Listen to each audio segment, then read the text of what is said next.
Oh, I kind of put that in the way now. I've gotten fucked up in the gym. I know how it goes.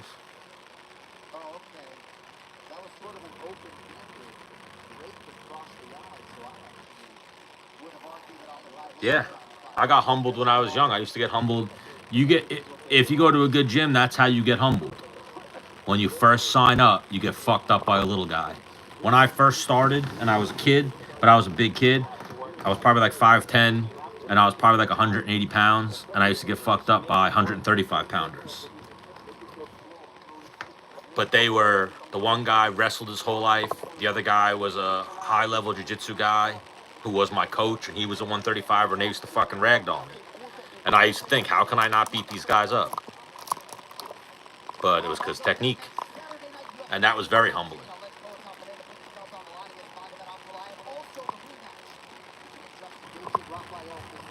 And then the only thing that helped me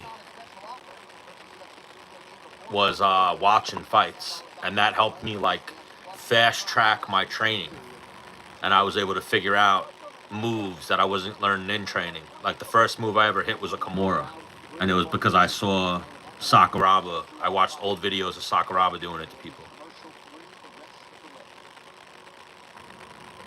And that's why I started wrestling, because of wrestlers. Because I couldn't handle the wrestlers in practice, so I joined the high school wrestling team to help my jiu-jitsu. Who is someone I would want to interview? I'd want to interview Conor McGregor. I'd want to interview Khabib. I want to interview Sean Strickland.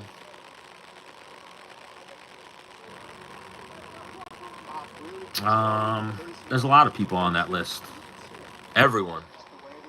I want to interview Ilia Topuria. Oof. Ankalaev just missed with that hook. I need him to land that hook.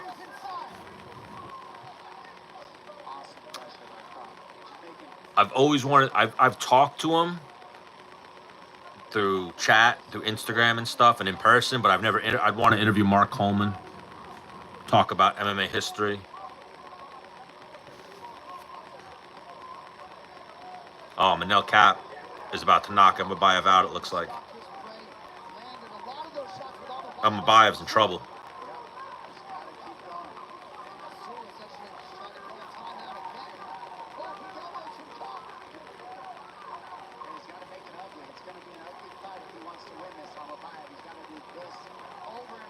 Yeah, Ankalaev's done. What's up, Gamer Llama? Is that a L? Are you Gamer Llama?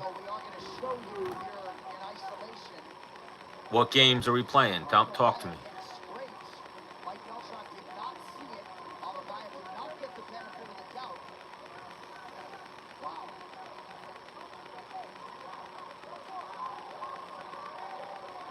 Thank you, Jonna. What's up, Gamer Llama? We are watching, right now we're watching the last fight of the UFC, Manel Kape versus Ankalaev. Then we're going to watch Gervonta Davis fight.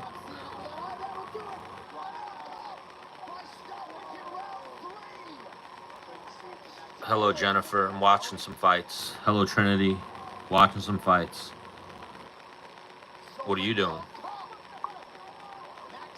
I appreciate the likes, the follows, the conversation.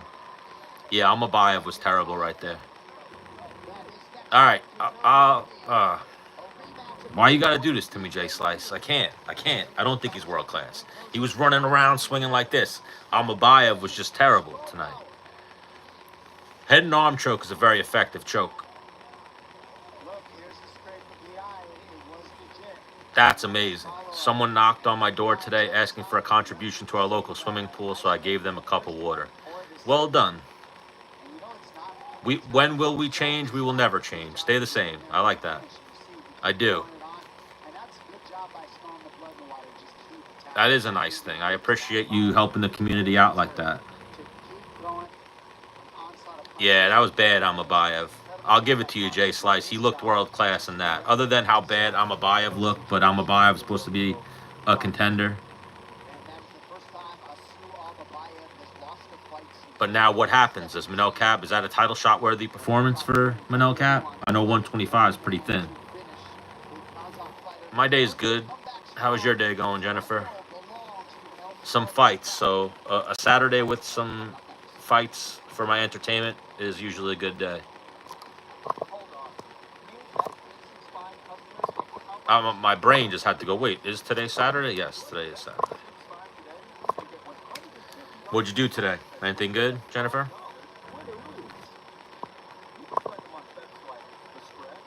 What is a good Saturday for you?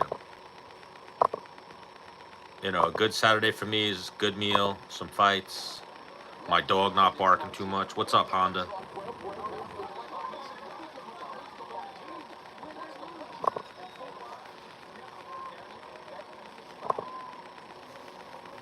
My favorite submission, it used to be a Kimura. I mean, to each their own, but I'm not a fan of pegging. But to each their own. Good for you if that's what you're into and weird. My favorite submission, yeah, he got eye poke 2 times. Immediate point deduction for an eye poke, in my opinion. Ooh, 3D printer. Anything. What's a good thing to print? So, my favorite move, it used to be a Kimura, then it morphed into chokes because you can get out of a lot of arm shit, but it's tough to get out of a choke, especially when a choke's locked in. So I like the rear naked choke, high elbow guillotine, but a high elbow guillotine people get out of, but usually use it to get on top. And I like anacondas and darces. I fuck with a head and arm triangle as well. I used to train with a lot of wrestlers, so they always had, that was like their thing. I used to train with Gregor Gillespie, who was a big head and arm choke guy. Chris Wade, who was a big front choke, Peruvian necktie guy. Used to go for a lot of front chokes. I don't own a Stormtrooper mask, but if you do, that's cool. Good for you. I'm watching the Tank Davis fight now. I just watched the Manel Cap Amabayev fight. I hope Amabayev says fuck Adesanya again. That'd be worth it. And then I'm watching the... No, I got banned on TikTok, Benjamin. They kicked me off again for another week, and they threw my channel a warning, so I'm probably on the verge of losing my TikTok, but I got to make a second TikTok, try to build up the following. What's up, DA? It's good to stay working. I appreciate it. I appreciate you coming back. So now let me see. Can I edit this live? Yeah, I think I can edit it live.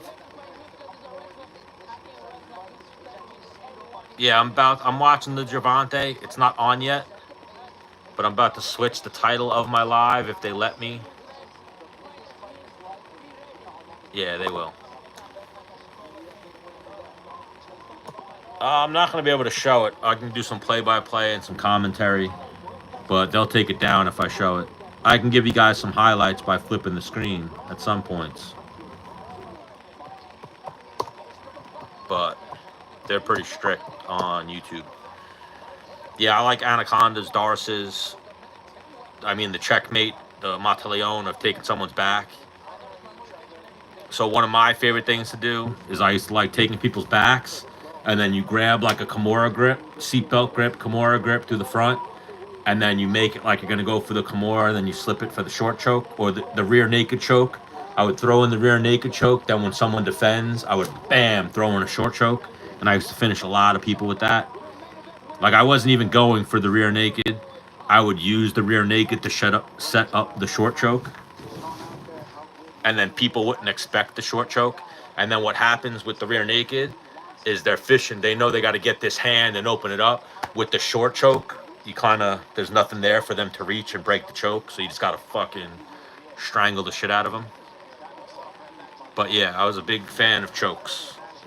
As I got older and I realized, you know, I know how to get out of a lot of arm locks, leg locks. You can scramble. They're tough to finish good people. Chokes are usually where you can catch people more.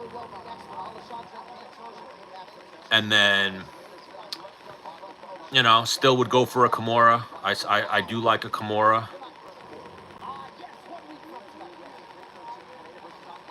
What kind of highlight commentary?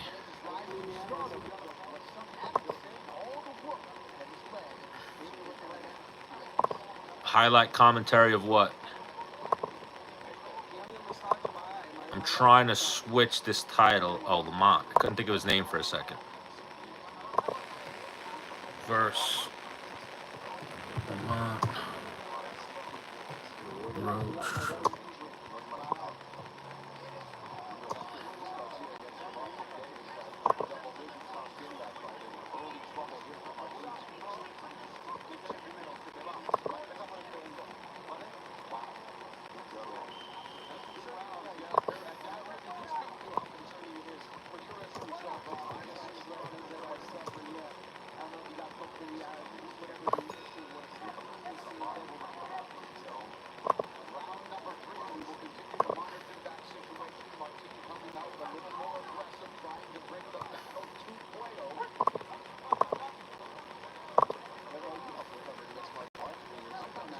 What is DSP?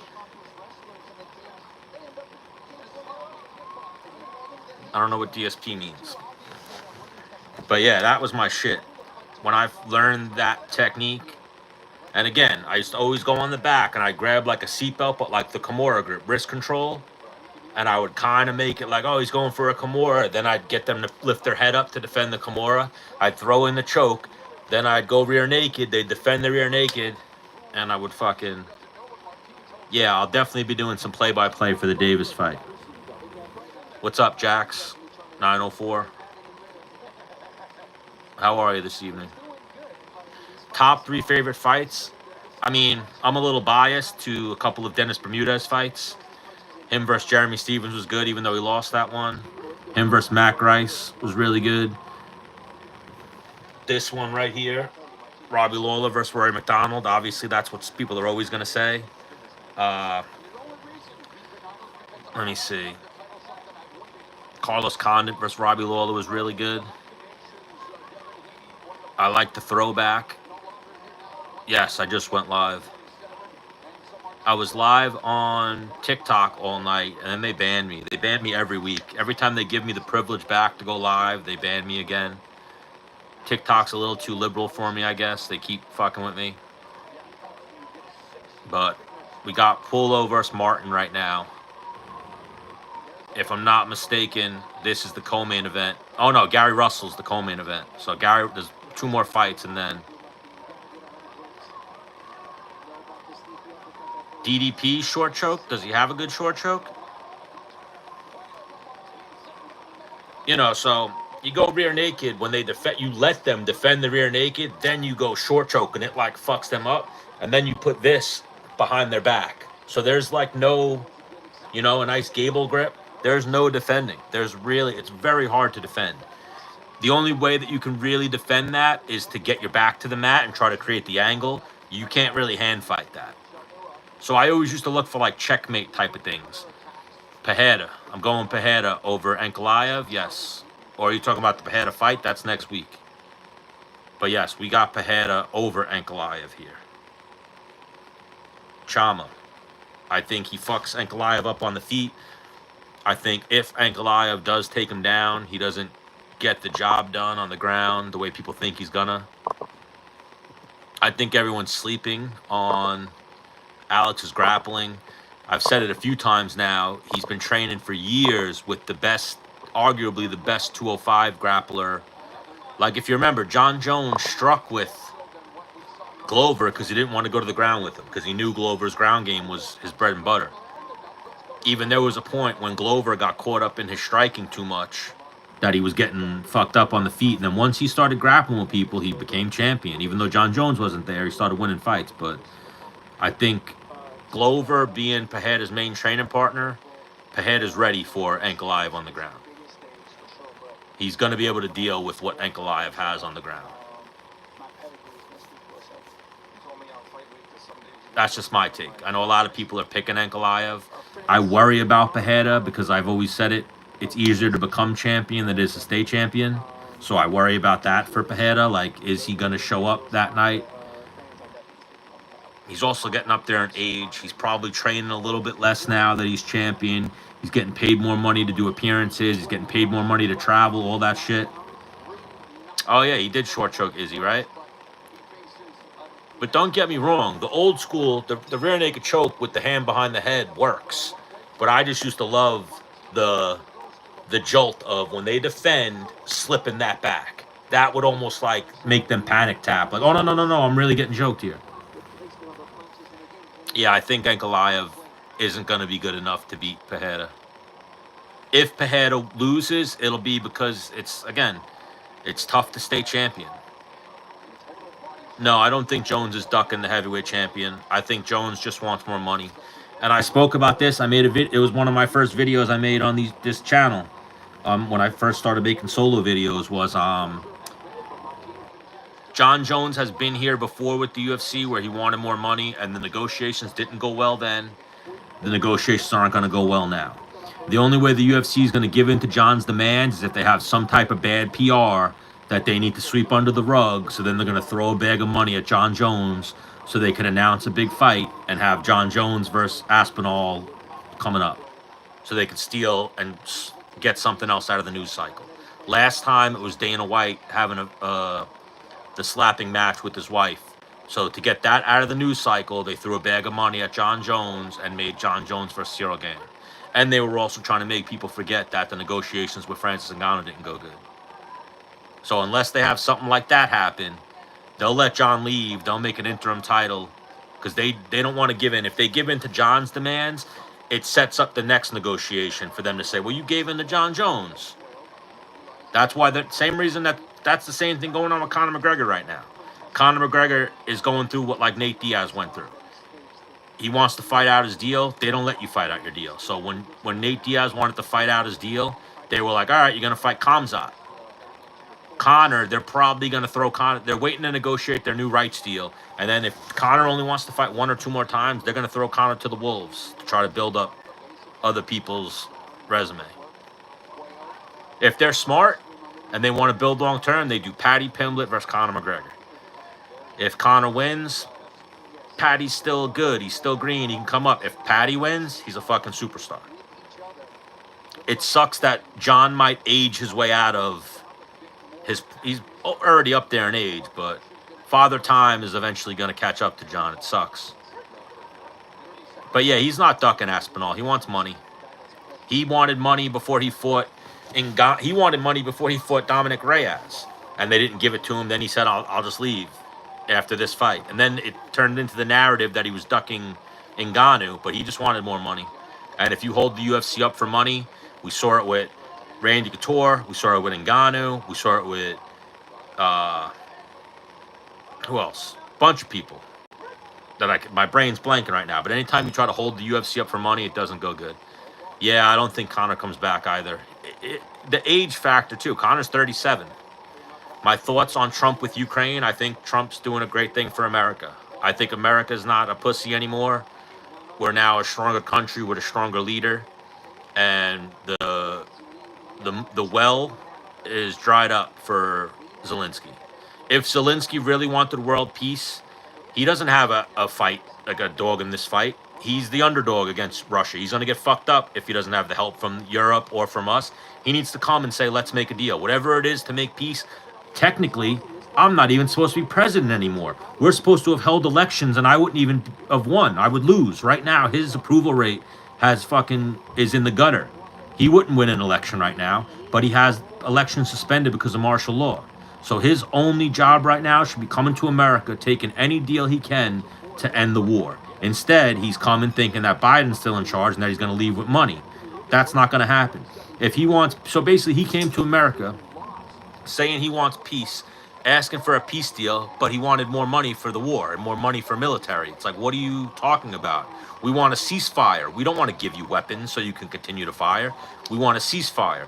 Russia's on board with a ceasefire. Russia even announced that Russia's on board with not only a ceasefire, but getting out of the occupied land. And that's not good enough for Ukraine. Why? Because he's not getting money. Like, you know how you do something for 21 days, you can build a habit? His habit right now is getting money from America. So that's how I feel about Ukraine. I feel like Zelensky's overplaying his hand. I feel bad for the people of Ukraine because there's no peace when you have a guy who wants war and a guy who's beholden to the warmongers and the military-industrial complex, and that's Zelensky. Zelensky's in bed with the people that are making the weapons and giving him his kickbacks for not only spreading propaganda, but for using the weapons. If they shoot weapons, the weapons got to get remanufactured. They got to make new weapons, so people are making money. It's all bullshit. If they really want world peace, they can make it tomorrow. It's a phone call, one signing of a piece of paper away. But Zelensky thinks America's suckers and that we should just give them money with nothing coming back. All Trump said is, you can give me some of your natural minerals, some of your shit that you have. And that's not enough for them. So I fully support the Ukraine people. I don't support what Zelensky's doing. But yes, I agree. If Jones doesn't fight Aspinall, he's going to retire. That's the only fight UFC said they're going to offer him. I think if Pereira like beats Ankalaev and Pereira starts saying, I'm going up to heavyweight, I want to fight Jon Jones, they could then cut Aspinall out of the deal. But I think everyone, the fans, too much are sold on it being Aspinall. So I think Jon's backed into a corner. He's now backed the UFC into a corner and wants more money, and I don't think it's going to go well. Yes, I'm watching Paulo Martin right now. I believe next up is the Gary Russell fight, and then Tank Davis. I missed the first few rounds of Puello versus Martin. We're in round 5 right now, 30 seconds left.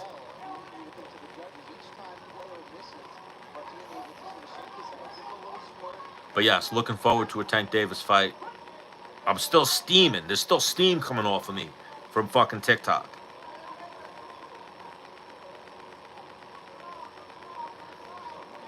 Makes me not even want to use the fucking app. It makes me so fucking angry that I try to use it and they fucking play games with me and block me every fucking week. Oh, fuck you, TikTok. They got me good. I mean, you got to go Tank. But I worry about, because I saw Tank talking about how he does want to retire, so there could be a Lamont decision coming tonight. Tank's still young, so it's not going to be father time. It's going to be his drive. I get banned every week. This is like the 5th or 6th time. They actually put a new thing, a new strike on my channel, but I click it and it doesn't go nowhere. The page just gets frozen, but it says account warning on my thing, which means my account's probably close to being lost.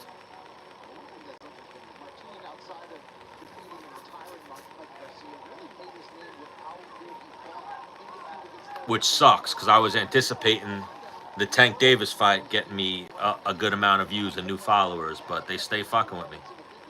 I'm sure my appeal is going to take a week. They're going to deny it, so I'm banned until next week.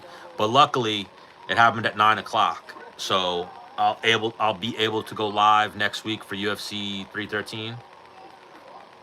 Yes, I've been in a few street fights. Unfortunately, I don't condone street fighting, but I also do condone street fighting. I think fighting solves problems.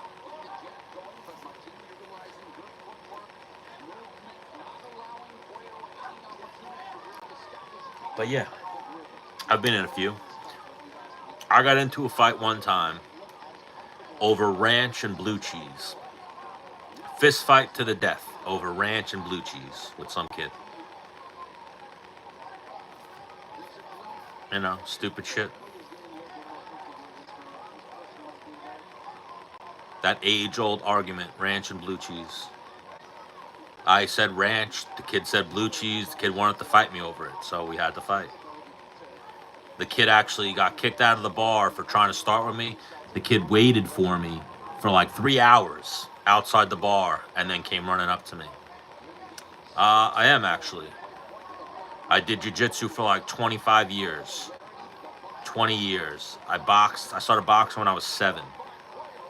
I grew up around combat sports. I wrestled in high school a few years, and then after the few years of high school wrestling, I stayed wrestling with really good wrestlers. Like I used to train wrestling with like this guy Ryan Needle, who was a few-time New York State champion, could have been a really good D1 wrestler, but had shoulder problems. Kyle Sermonara was my wrestling coach for a little while. He was an undefeated MMA fighter. He used to train at AKA. He's coached endless, really high-level MMA fighters and really good wrestlers. I used to train with Gregor Gillespie, who was a 4-time All-American, national champion. Yeah, oh, I fucked the kid up over blue cheese. I hit him with a 2-piece, and I dropped him, and he slid on the concrete. You know, he couldn't fight. He was big, and he talked a good game, but he came running at me with his fist cocked back, and I just bang, bang. Hit him with a little right-left real quick. Now, even there, I was like, oh, my technique looked... I didn't want to hit my mic. I threw a clean right hand and then a clean left hook. And the right hand hit him, dropped him. The left hand hit him on the top of the head on the way down. And then I took off limping because I have a fucked up leg, so I couldn't run. When I was younger, my younger years, if I hit you and stole on you, I was running. I wasn't going to be there for the cops to get me or anyone to say that guy did it or anything. I used to take off. But this time, because I have a fucked up leg, I broke my leg wrestling, defending a takedown in 2017. I can't really run anymore. But my brain was still like, get the fuck out of here. So I started limping away. Yeah, you know what it was? He was trying to pick up a girl. And I had just walked into the bar. You know, like, you know how you ever see Cheers? I used to have a bar like Cheers. Like when I would go there, it was like the bartenders knew me, the bouncers knew me, people there knew me. So I walked in. And this girl was arguing with this guy over ranch and blue cheese. And she was like, I'll ask this guy. And I turned and went, what's up? And she went, ranch or blue cheese? And I went, oh, ranch all day. Like, I don't even trust people who like blue cheese. And then she turned to the kid and went, see? And instead of fighting with the girl, he immediately turned to me. And all his anger went to me. And then he was talking shit. No, right now we got Pullo versus Martin. Tank is coming up probably like an hour, 40 minutes. Depends. Gary Russell fight's probably going the distance. But even Benjamin, and this is something I have video of what happened in other instances where I don't want to get into a fight. I will try to talk you out of fighting me. I will say, yeah, man, you win. Like, just leave me alone, blah, blah, blah. If you keep going, and I'm saying, like, leave me alone, please. I don't want to fight you. You go have a drink. I'm having a good night. You want me to buy you a drink? Like, I'm that guy. Leave me alone. If you keep going with like, oh, you're a pussy, you're afraid of me. Yeah, you got me, bro. If you keep going past that, I then snap and I'll go, you know what? Now we're fucking fighting. Now I'm going to fucking kill you. Now we're fighting to the death. Like, are you ready for this? And then I always would ask people, like my friend Dennis, that I used to do the podcast with, he used to laugh because I would always get to a point where I go, all right, now we're there. What'd you do growing up? And people would always answer me, like, I played football and I grew up here. And I'd always say, like, well, I grew up boxing, wrestling, doing jiu-jitsu, and kickboxing, so this probably isn't going to go well for you. The odds are in my favor. And then some people would be like, all right, I'm good. I don't want to fuck with you. Other people would be like, oh, I think I can kick your ass. And then I get into a fight. What about Wade Wilson?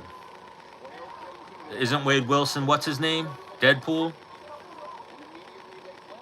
Who's Knuckles? Do I know a Knuckles? What you talking about, Willis? His name is Willis.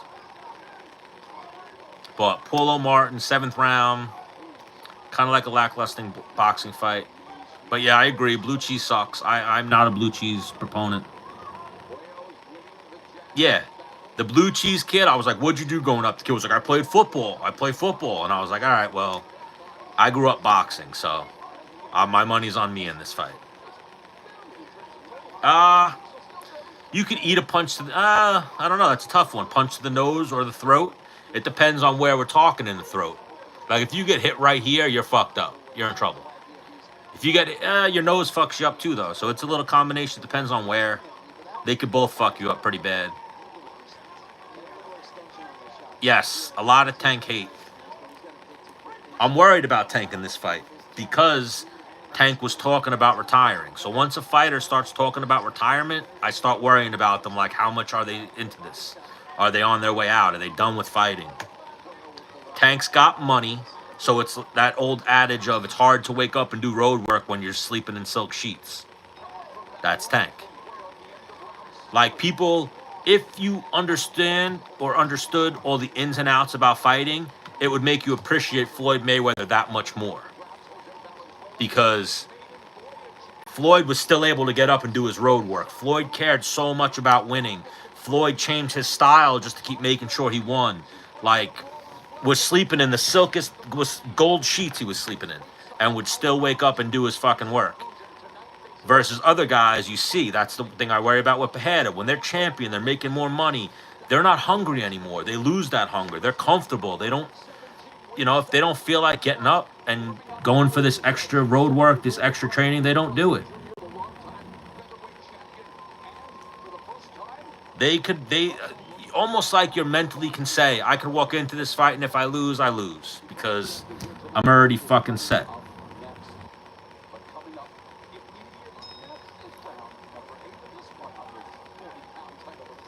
I mean, I don't think he was talking about retirement not too long ago. Yeah, blue cheese. I think all cheese is mold, isn't it? If I'm not mistaken. Or most, yeah, blue cheese. I don't know what the fuck blue cheese is, but I just don't like the taste of it. I will eat some buffalo shit with like the lightest hint of blue cheese, but if it has too much blue cheese, it ruins it. I do not like blue cheese. I will go ranch or I'll go straight hot sauce. But yeah, Tank was talking about retiring. That's what worries me about this fight. And Roach could decision him if he can avoid that power shot. I'm from New York. Where are you from, Omar? That's what I worry about for Tank. He's talking about retirement. He's still young, though. But he's talking about retirement. Once someone starts talking about retirement, you can start worrying about them. Everyone keeps telling me I got to move to Arizona because I got back problems and shoulder problems. And apparently Arizona's got a really good climate. Really dry, nice weather. Apparently a bunch of hot chicks go to Arizona State. I've heard good things about Arizona. See, 75. I'm dealing with like 40. I think it's like 35 here right now. Is the ranch on something? I mean, I'll drink straight ranch. Like, who's that? Miller's Ale House has some of the best ranch I've ever tasted. I don't know where they get it from, but it's delicious. Yeah, I've heard Arizona's really nice. The weather's nice. The humidity's nice. I like that shit. I went to Dallas, Texas in the middle of August, and it was like 110 degrees, but I fucking loved it. I like the humidity. I lived in Florida a bunch of times. I used to be a little bit of both. Not that I ever had a drinking problem, but once I moved to upstate New York, I really kind of stopped drinking. But I would drink liquor or beer, either or. I like both. I really slowed down. I used to drink a lot more, but I really slowed down. Yeah, I like really hot weather. I lived in Florida on and off for a long time. I really enjoyed it. I felt good whenever I was in Florida. When I'm in New York, I'm all fucked up, achy. And yeah, that's definitely a bad sign when someone starts talking about retirement.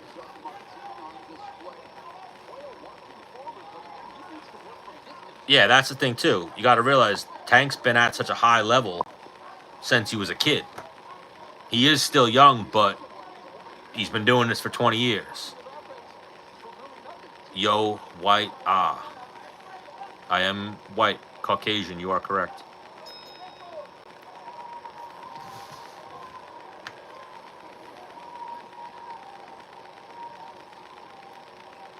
No, I'm planning on moving before the end of this year, probably somewhere south. I'm in the high tax area, shitty weather, upstate New York right now. It was a terrible decision to move up here.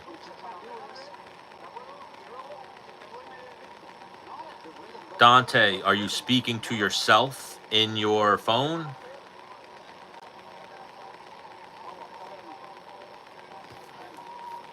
But yeah, I've heard a lot of people talk really good about Arizona. Texas was amazing to go to. But again, in August, I've heard Texas gets cold. Anthony Smith didn't retire. He's fighting the Chinese guy soon. And it's his last fight. It will be officially, supposedly, his last fight.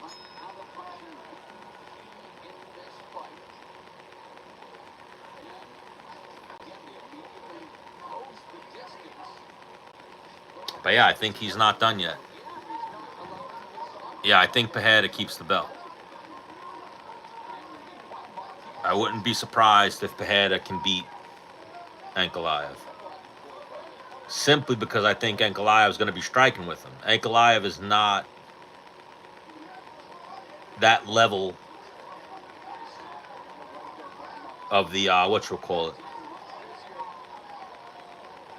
the other Russians. He's not as good as Islam or Khabib. He's not that level of grappler. Could win, though. Anything could happen in fighting. And same thing, not that he's been talking about retirement, but it's easier to become champion than it is to stay champion. So I could see him falling off a little bit ahead. They haven't announced it.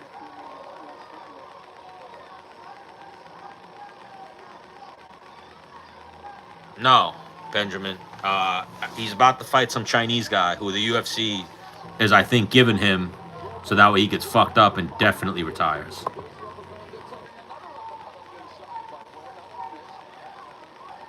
I haven't really been watching this Pulo fight, so I'm not sure how he's doing. He's still up. It is the 9th round.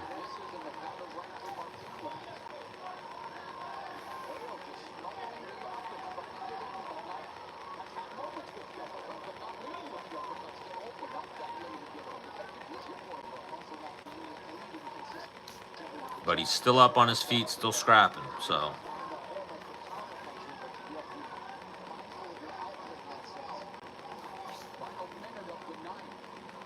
If I turn up the volume, they might flag me. That's how they work sometimes, unfortunately. But I'll lock in for this next few rounds. For 10, 11, and 12, I'll lock in. And I'll let you know as soon as they throw up a scorecard.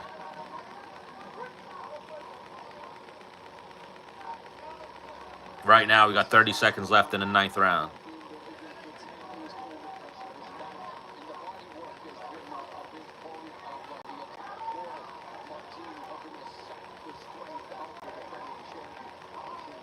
I mean, they're saying Martin's been doing a lot of body work, trying to zap the strength of Puelo.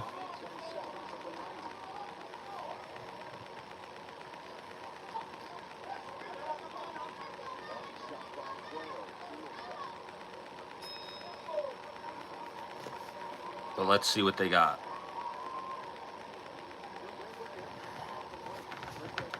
But yeah, I got to get to Arizona or somewhere warm. I got back problems. I got rear-ended by some Haitian dude, and it fucked up my back and my shoulders. I got 6 herniated discs between my neck and my back. 2 in my neck, 2 in my middle back, 2 in my lower back. I've never been to Arizona, but I've heard great things, and I've always wanted to go. I have some friends there and fighting. Talking to another YouTube. I'm on my 2 YouTube channels.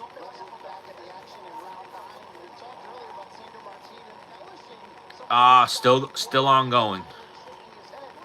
Hopefully within the next few weeks I get some type of word on it, but it's been months. Long time. It happened last year. I like Khabib. I think Khabib would have lost eventually, but I have respect for Khabib. I like Khabib's team. I've always been very cool with his manager, Rizvan. I've been cool with Ali. A lot of Khabib's team. I've met Khabib. He was pretty nice. He showed respect to my buddy Dennis Bermudez, which anyone who ever showed Dennis respect, I showed respect to and admired. So round 10, they still haven't showed any type of scorecard. But I always liked Khabib. I liked Khabib when he started showing his personality a little bit, that he was funny, that he makes the way that he goes back and forth with DC. I thought his striking was always a little underrated. His grappling was always world class.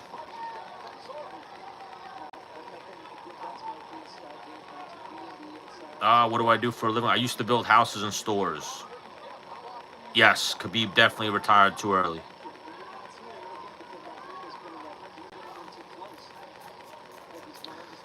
I don't know, just anyone. Like Father Time, he would have got old and eventually, but you never know. He could have I think his hole was his striking. Like, I think Islam's a better striker. So we're not seeing Islam get caught, but we even are seeing him get hit a little bit. I think eventually that backpedaling with his chin in the air, someone might have caught him. But that same train of thought, though, he could have went undefeated and retired. You never know. But I just think his striking was better than people give him credit for, but his striking was his hole. Where Islam, you can say, doesn't have as much of a hole. Yeah, I like that Khabib and Islam started showing their personality. Like, I say it every live almost when Islam comes up. I like Islam has a couple of things that he said that stuck with my brain. When he's like, I eaty, I sleepy, and I trainy.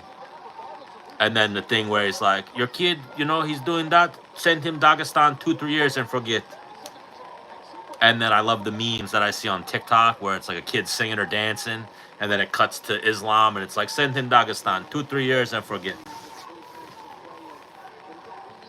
I'd lean towards Topuria, to be honest. I think Topuria's got the grappling. I look at the Volk fight, and Volk prepared, was able to give Islam problems. Dustin Poirier prepared, was able to give Islam problems. I think Ilya has better striking and better, or as good grappling. Like, I think people sleep on Ilya's grappling.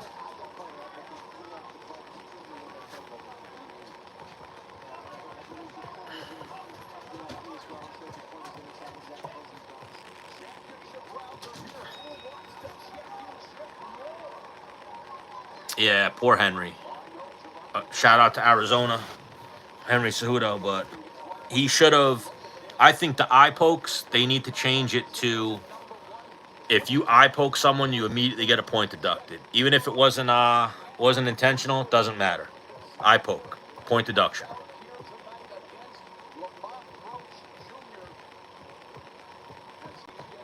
And I think even for Henry, he got a raw deal where, I don't know if you saw that clip of Henry, he had the referee on his podcast, and he said, he's like, after I got poked in the eye, and the fight restarted, the guy immediately came out with his fingers out, and you didn't say anything. Like, what the fuck? Like, if you get a point deducted for an eye poke, you're going to close your fucking hand. If you're at the risk of getting disqualified for a second eye poke, you're going to close your fucking hand. Yeah, eye pokes and low blows. You need to be in control of your weapons at all times. It doesn't matter if it's accidental. You should get a point deducted. That's just my take. You know, you shouldn't, like right now, literally, you could have the train of thought of, all right, I get 2 fouls. I get at least 1 low blow and at least 1 eye poke before I even get a warning. So I'm going to use them. He's trying to give me brain damage. Why wouldn't I poke him in the fucking eye? So they definitely need to be addressed. I think they need to be harsher with the punishment. And it needs to be immediate. Immediate point deduction.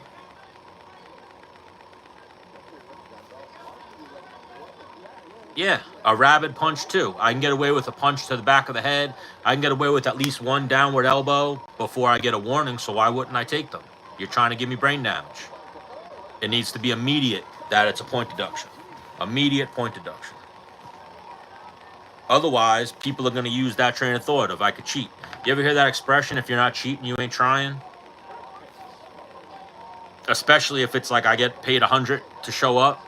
Another 100 if I win. Fuck yeah, I'm going to do whatever I can to win. But if it really impacts the outplay of the fight, you'll be more concerned with how you close your fist and throw your weapons around.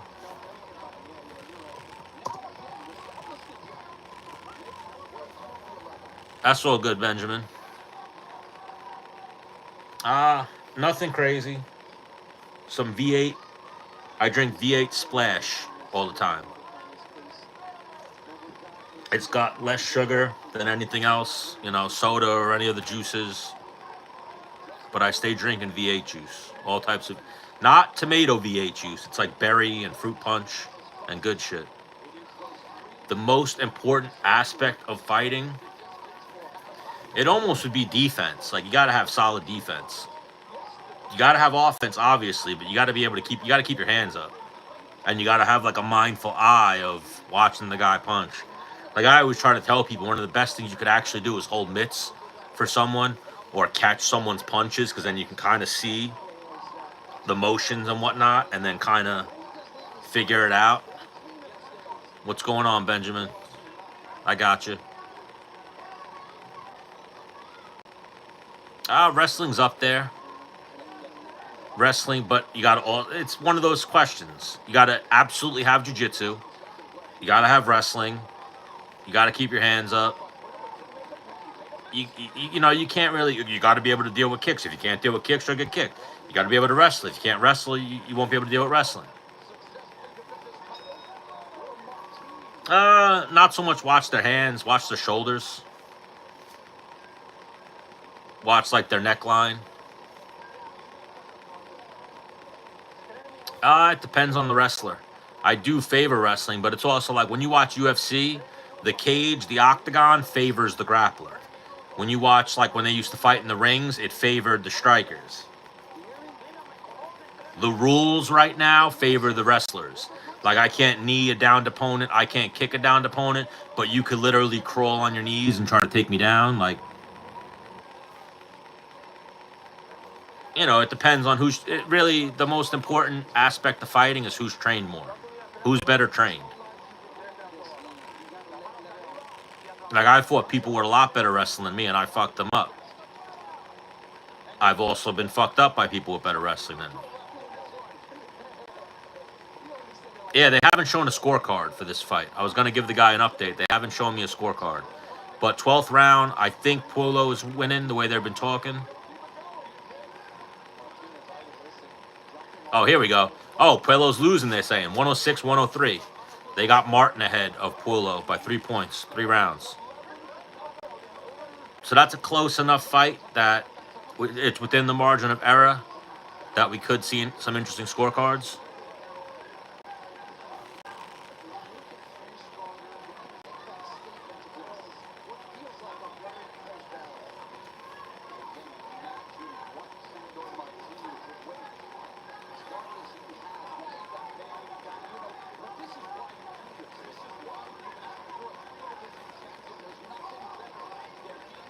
Oh, for sure. I think Eddie Bravo's legit.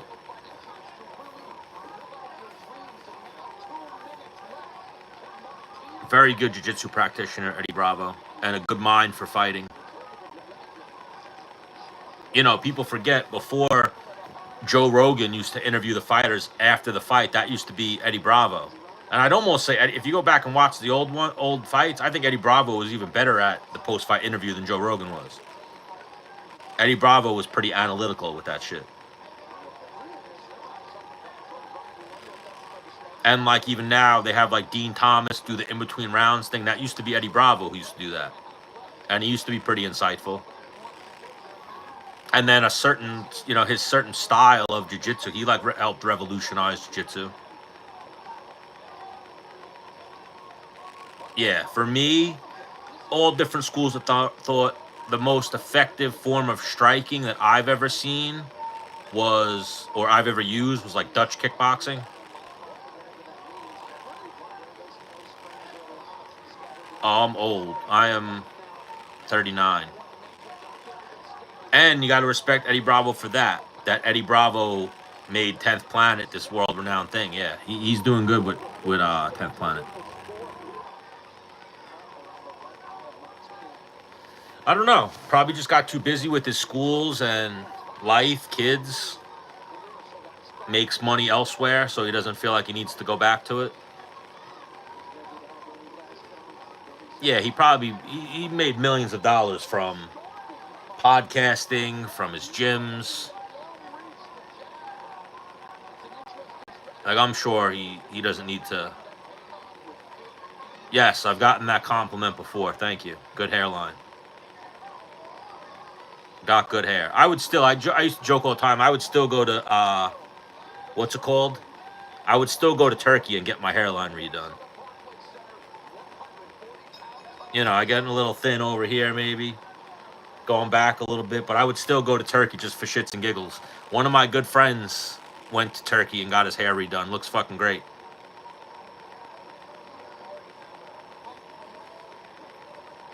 Yeah, Jim Miller. That's all everybody was saying to me on TikTok earlier. They were calling me Jim Miller's brother. Yeah, I would absolutely go to Turkey and get my shit redone. Just for the experience, even. I've heard it. I heard it's a good time. My friend and one of his friends went, and they had a great time. They both got the hairlines redone. They both came out great. And I love the idea of that. So if women can every day catfish me with all this makeup and all this bullshit, why can't I go get my hair redone? Or a dick implant or something like that?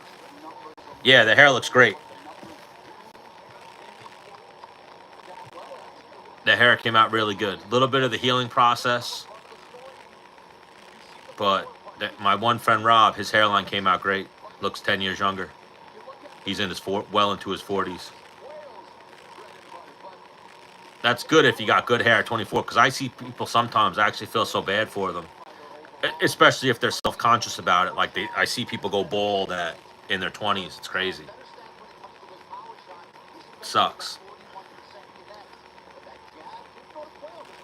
I mean, the punch stats are close. 150 to 152 punches landed. Martin was landing more power punches. Who's the promotion's fighter? So I think they're gonna. It takes a few weeks before you can wear a hat or something and sleep normally. It takes a few months before you can like touch it and get hit in the head. I think it takes a while. But who else? I've seen Marab got a hair transplant, went to Turkey. I've seen LeBron James did something. I don't know. I haven't heard anything about Paulo Costa in a minute. After that Strickland fight, right? I think that was his last fight. Haven't heard much from him, surprisingly. Oh, you got 200 on Puello? Yeah, you're sweating.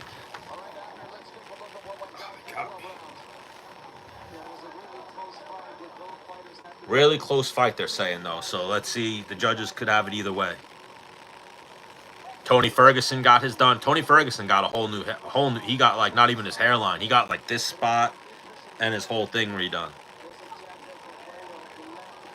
The highlights that they're showing, it looks like Martin did better work.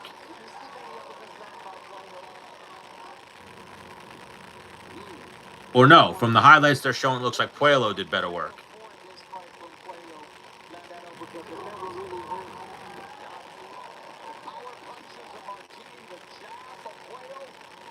Is that what happened to Rampage? That's crazy.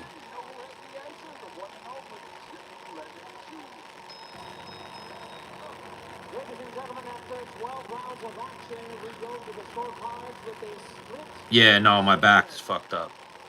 I appreciate it. Cowboy did it too.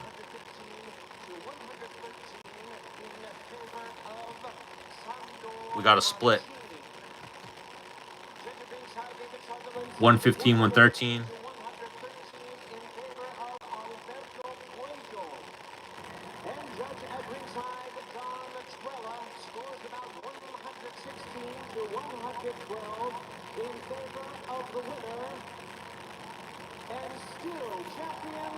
Puello won.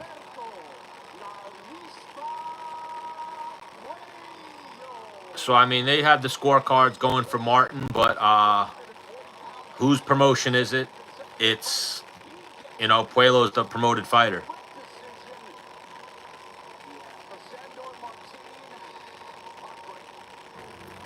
Good on him. Congrats on the W.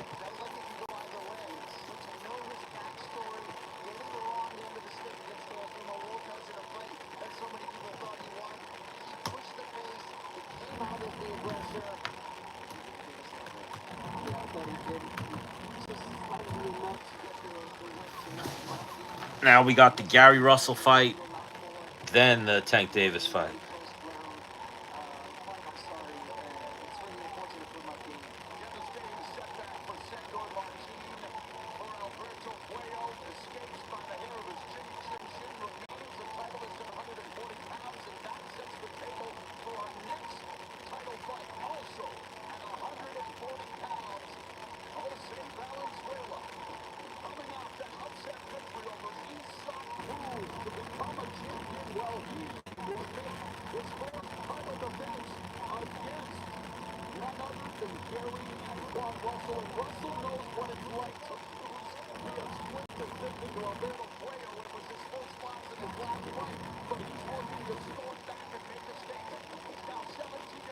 What the fuck?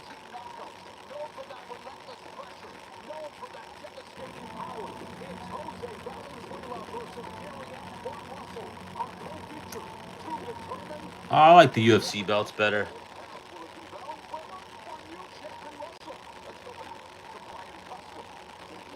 Man, what the fuck, though? I thought Draisaitl scored a goal.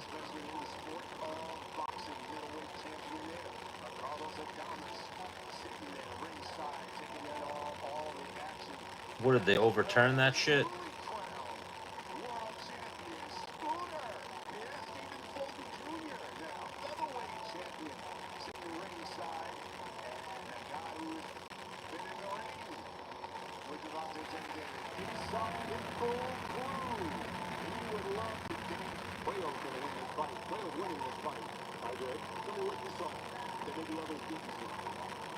That's some bullshit.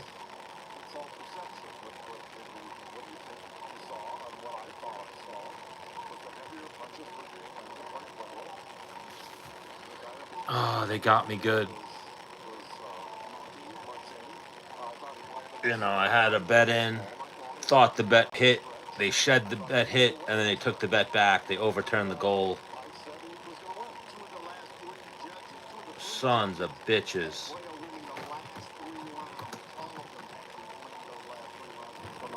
That ruined my day. Why, he's fighting Dylan Dennis? Tony was a weirdo. That's why we never got Tony on the show. I used to talk to Tony all the time. His response was, he used to be like, Hermano. He used to call me Hermano, brother in Spanish. And he said, if I'm not doing Ariel Helwani's show, I can't do your show. I'm sorry. If I'm not doing all these other big podcasts, I can't do your show. That's what he used to always say. Fuck that guy.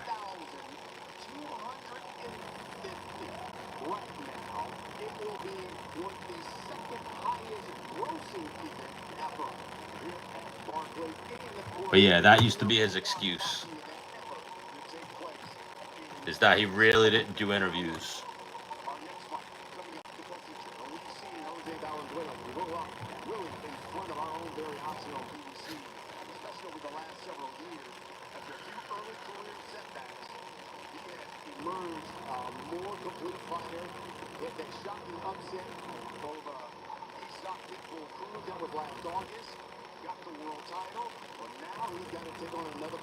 Yeah. That used to be his excuse. Is that he really didn't do interviews, and if he wasn't going to do this interview, why would he come do my interview? And I would say to him, because my interview is going to be funny, bro. You're going to go on these jerk-off interviews, they're going to ask you stupid shit.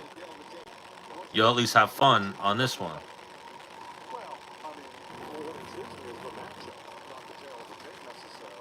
No. Yeah, Tony really fell off. It sucked. I was a big Tony fan for the longest time.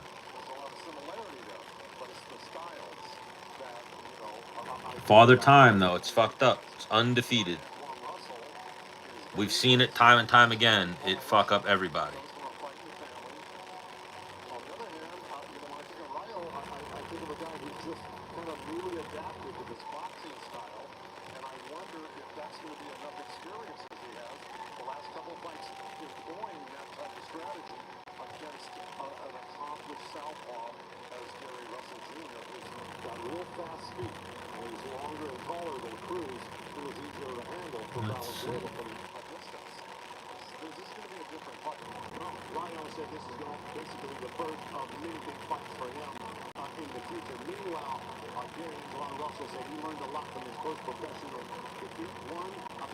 Yeah, Gary's good. That fight should go the distance. But you never know. Yeah, Tony had a pretty bad downfall. And then the worst is that they had to, like, make... I mean, we've seen it with a few people, like BJ Penn. They gotta, like, yeah, man, you gotta retire. We're gonna stop offering you fights because you're just getting fucked up.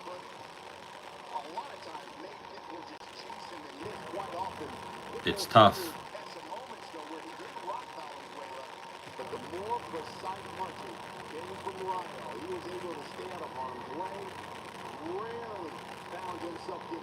Father Time. One of the worst downfalls in combat sports was Tony. Tony went from being an interim champion to never winning a fight again.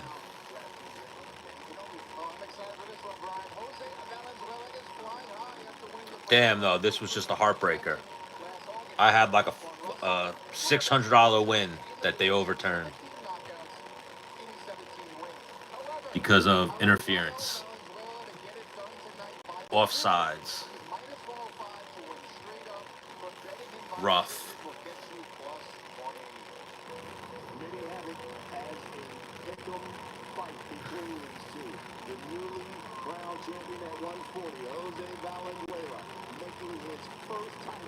Rough. That's a heartbreaker. That ruined my day officially. That ruined my day officially. Was that one right there.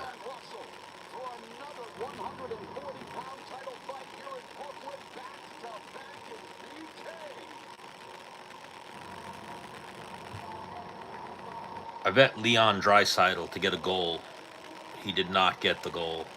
He got the goal, but then they overturned it for offsides.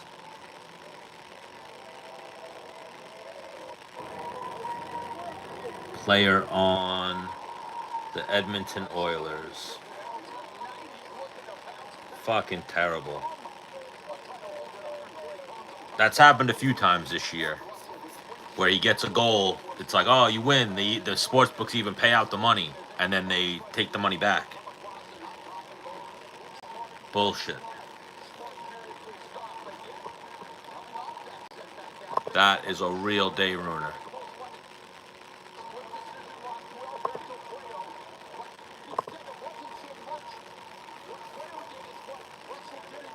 Now, I got to chase a little bit. I got to throw something in and try to make today not a L.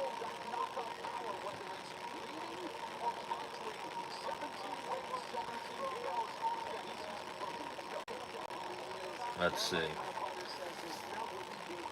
If I bet, I normally bet on the underdog. Yeah, that's tough. Underdogs are usually underdogs for a reason.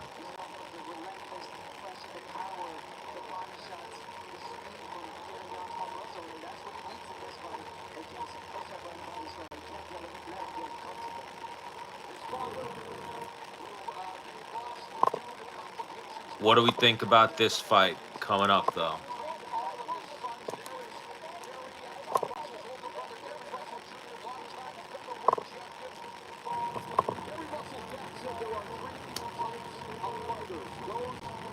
Yeah, betting sucks sometimes. Today's one of those days. They got me fucking good with that shit.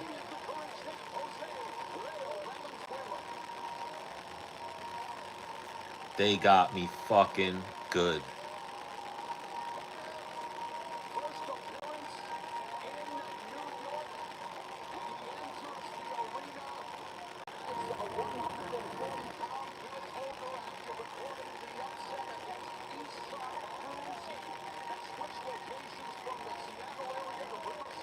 You going with Jose in this?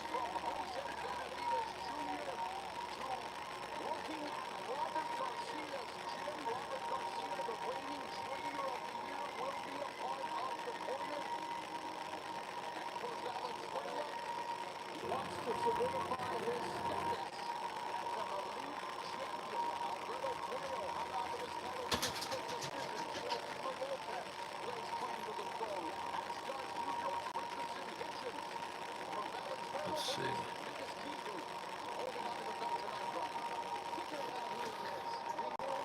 I don't know. I'm leaning Gary Russell.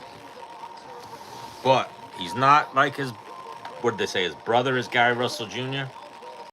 I guess the dad did one of those George Foreman type deals, named all his sons Gary.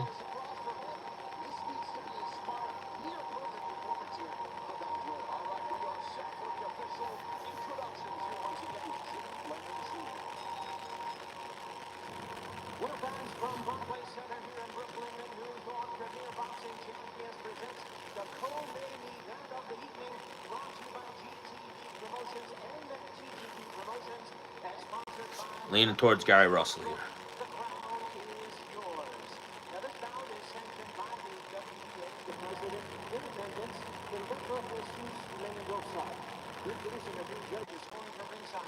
Fight specials, fight props.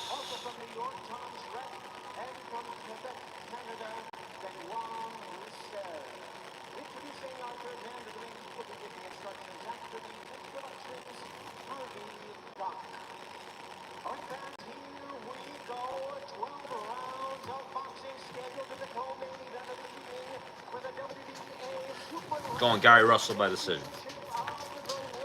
Be back when I use that.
Jose Valenzuela versus Gary Russell.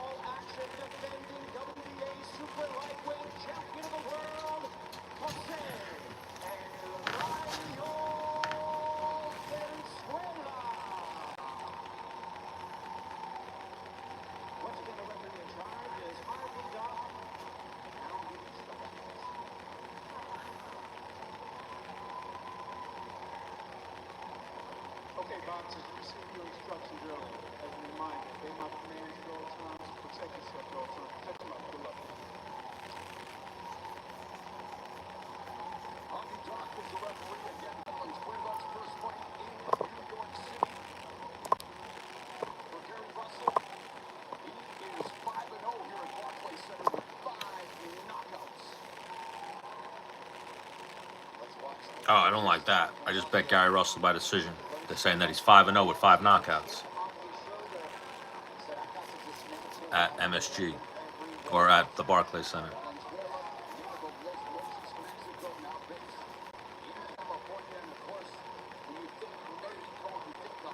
Oh, that was good. That guy that beat Peyton Talbot, Hani Barcelos. I remember he was a crazy big underdog in that fight.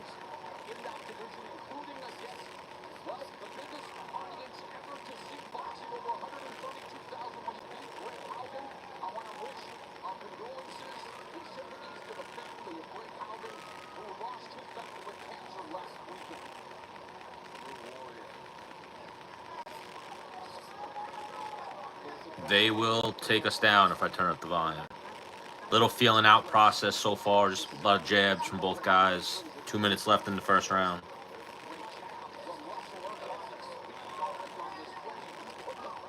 They will. It's not my first rodeo.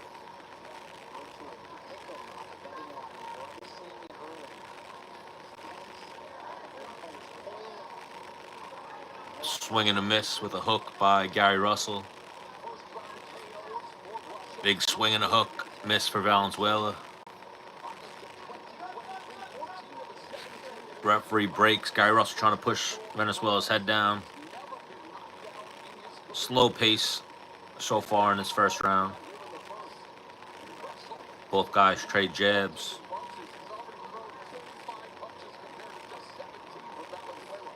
Ooh, good right hook just landed for Venezuela. Popped Russell's head back. Venezuela's not throwing, but he's the only one landing. He's not throwing a lot, but he just landed a straight left hand as well. A couple of jabs land for Gary Russell.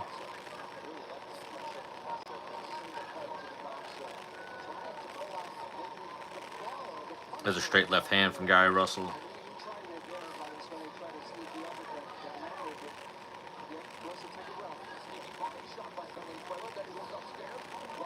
Big swing and a miss by Russell.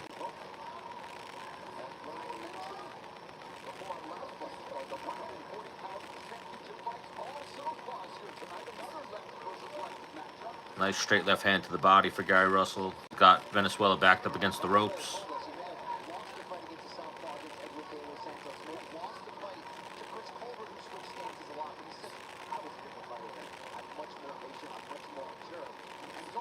Ooh, good uppercut just landed for Valenzuela. Russell ate it though.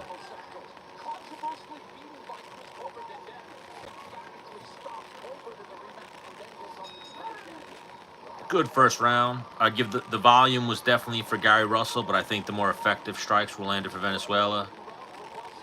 Judges are probably giving that round to Valenzuela. I mean, to Russell. He threw a lot more. But the bigger strikes were landed by Valenzuela, for sure.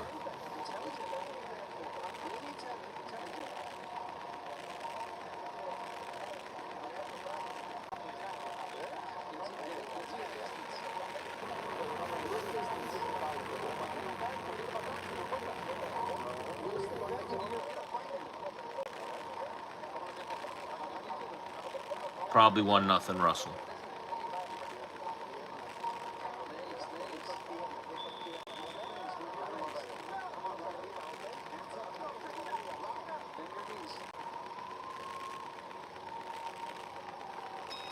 Round 2.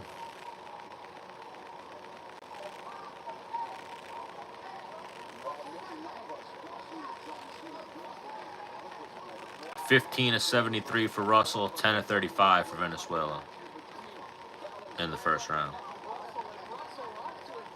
Round 2 starts with a little feeling out process with the jabs. 2:30 left in the round.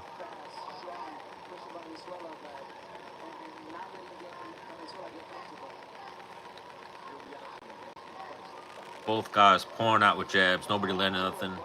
Russell lands a left hand, backs Valenzuela up against the ropes.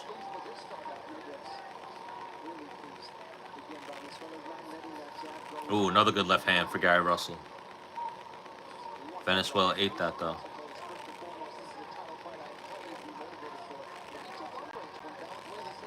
Ooh, good left hand over the top for Valenzuela. Swings and misses with a right hook, lands a good jab.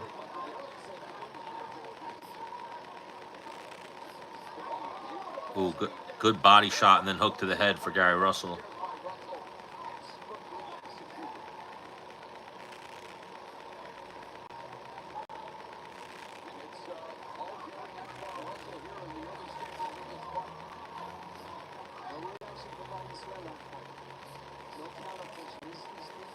Yeah, Tank will probably be on at least 40 minutes from now.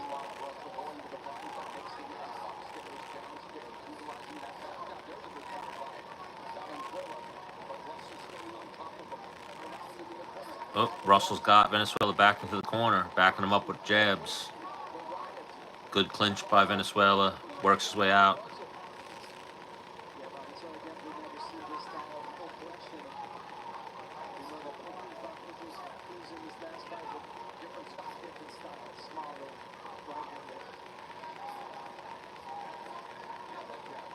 Couple of good jabs for Gary Russell. Little uppercut, lead uppercut lands for Gary Russell.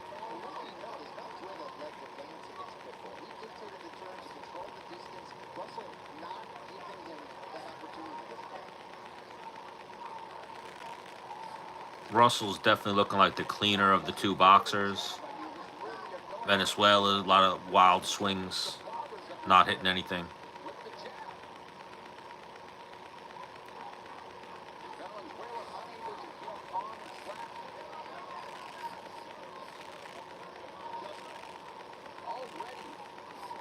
Ooh, good left hand lands for Valenzuela.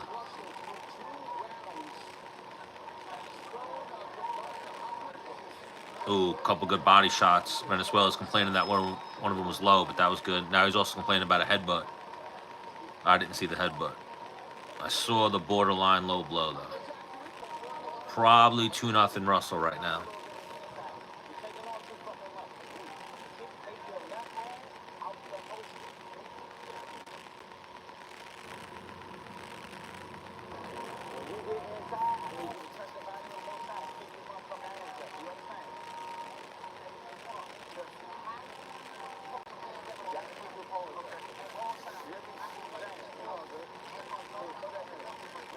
Two nothing Gary Russell Jr. Oh no, is this Gary Russell? No, it's just Gary Russell. No Jr.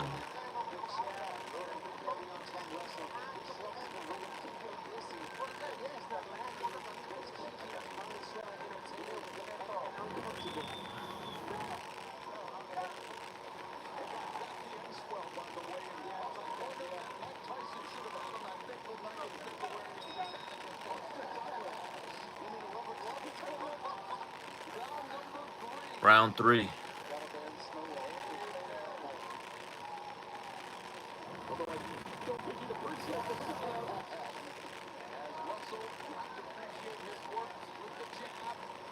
Russell working behind that jab to start out round 3. Good left hand to the body by Russell. He's got Valenzuela backed up against the ropes. Keeps backing him up with the jab.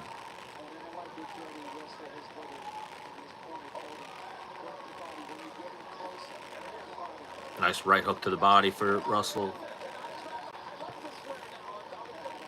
So far, total punches landed 37-20 in favor of Russell. Definitely the busier of the two fighters. Definitely landing more. Valenzuela doesn't really have an answer right now for Gary Russell.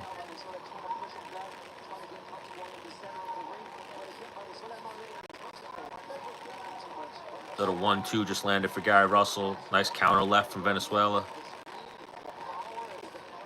Ooh, good left hand to the body for Valenzuela. Couple swings and misses for Valenzuela. Halfway through the 3rd round. Another good right hook to the body for Valenzuela. He's landed a few of those.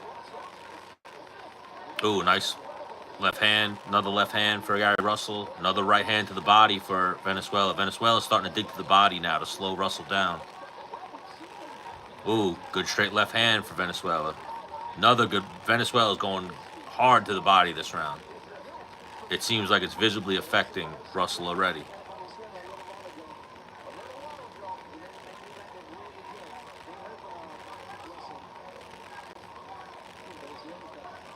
Nice uppercut for Gary Russell. He throws a nice left to the body. Another little uppercut for Russell. But Russell's got to stay at range. Doesn't look like he's liking, his face is not liking the body shots from Valenzuela.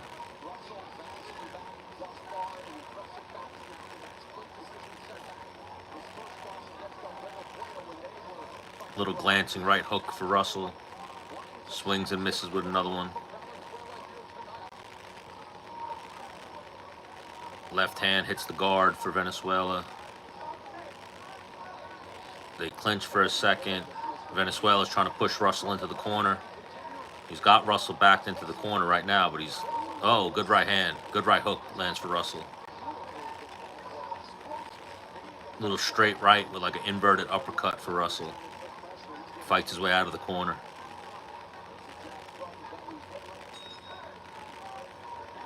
Probably another round for Russell. Let's call it 3-0.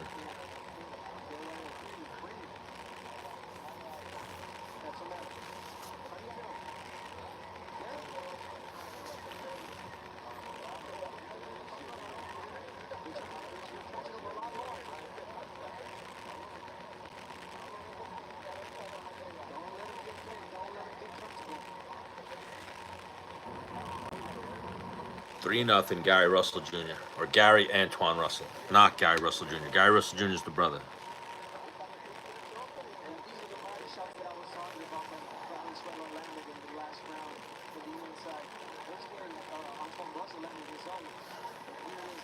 Good body shots from both guys, but Valenzuela looks like he's definitely trying to attack the body, hoping that it pays off later. Round 4.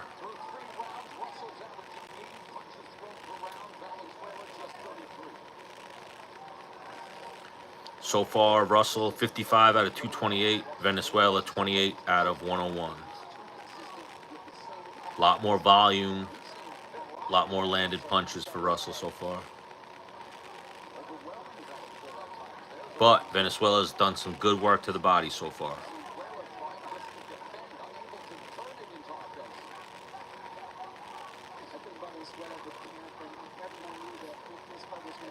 Ooh, good right hook to the body for Russell. Straight left hand lands.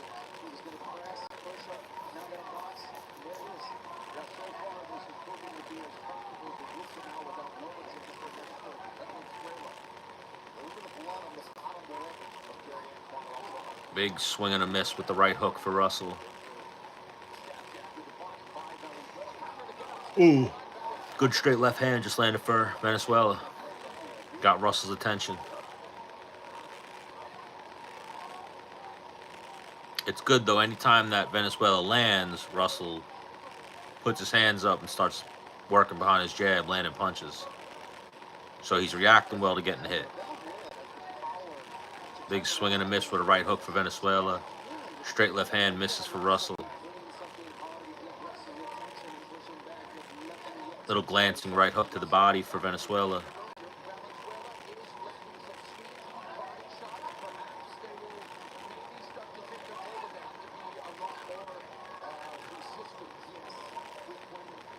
Both guys trade jabs.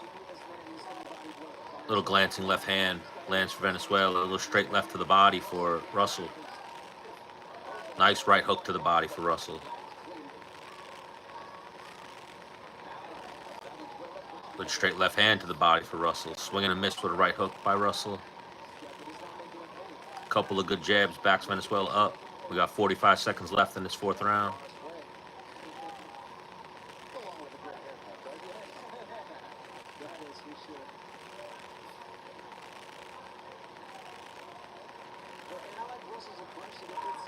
Little lonely action.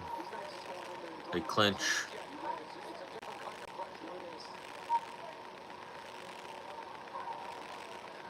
Both guys swinging and missing with like pulling jabs. Ooh, good straight left hand, right hook just landed for Venezuela. Straight left hand lands for Russell.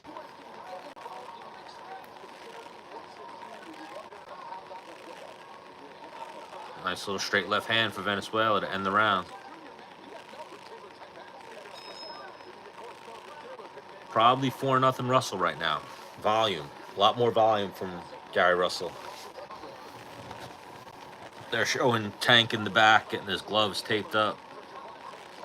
Main event live odds. They got Gervonta minus 1,600 favorite over Lamont Roach at plus 900.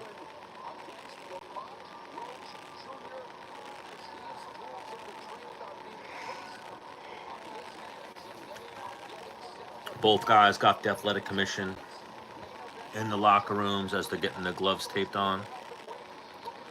The gloves are on. They're just getting that tape around the laces.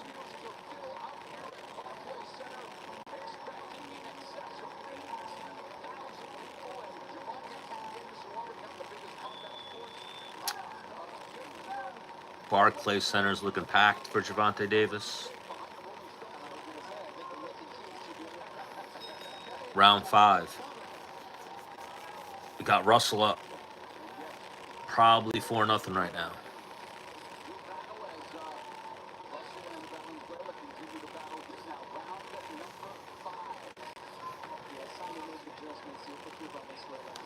Ooh, good straight left hand just landed for Russell. And then he backs Venezuela up with a right hook. Yeah, the Larry Hazard scorecard, he's got Russell up 4-0. I feel like they've been very clear-cut rounds. More volume, more punches being landed by Russell.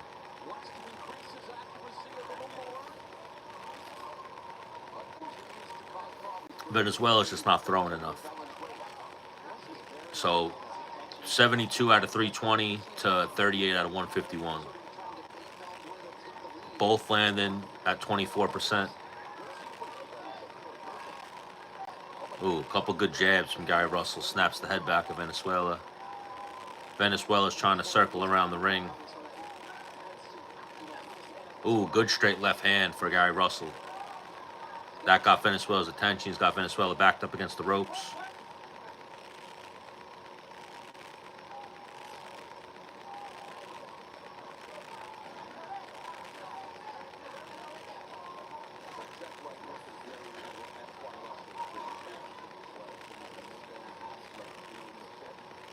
Both guys jabbing and missing.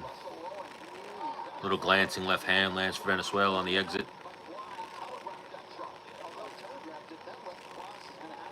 Oh.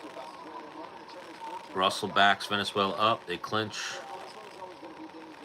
Gary Russell keeps getting Venezuela on the ropes, just not able to capitalize. Couple of jabs land for Gary Russell. Oh, good right hand, left uppercut lands for Gary Russell. He's got Venezuela up against the ropes.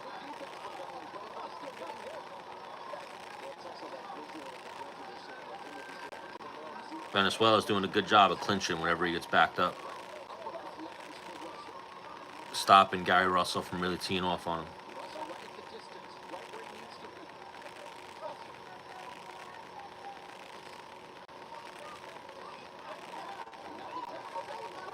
Nice little right hook just landed for Gary Russell.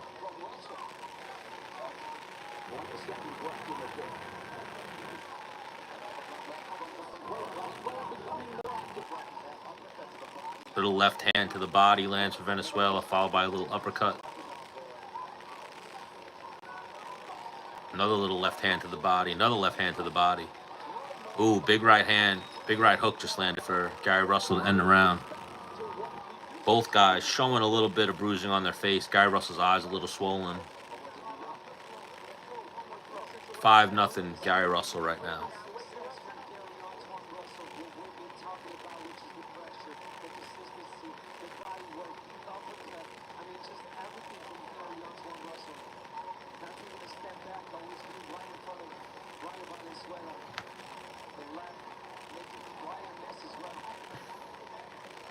But yeah, a real technical boxing fight so far.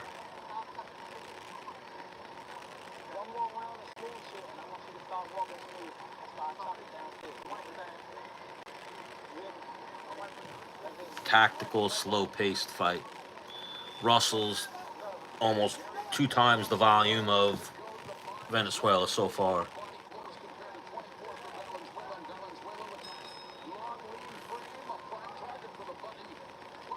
Round 6.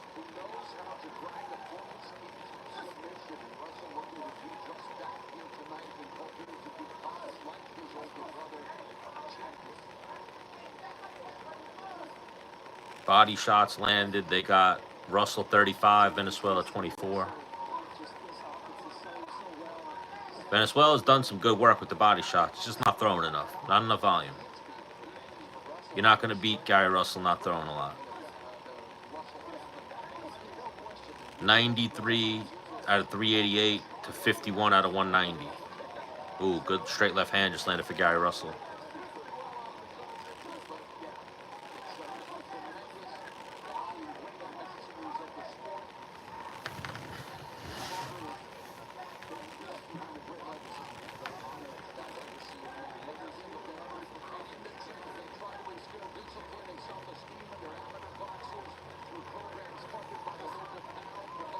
Little glancing right hook lands for Gary Russell.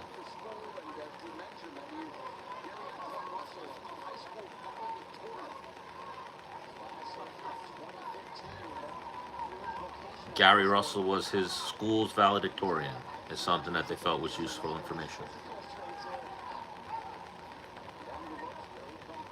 Slow pace to the sixth round.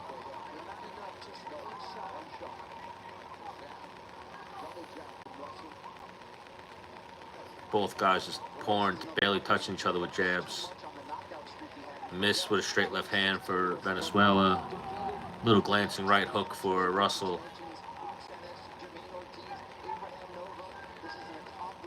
Ooh, good straight left hand just landed for Russell. Ooh, good right hand, left hook just landed for Russell. Back Venezuela up. Got a reaction out of the crowd.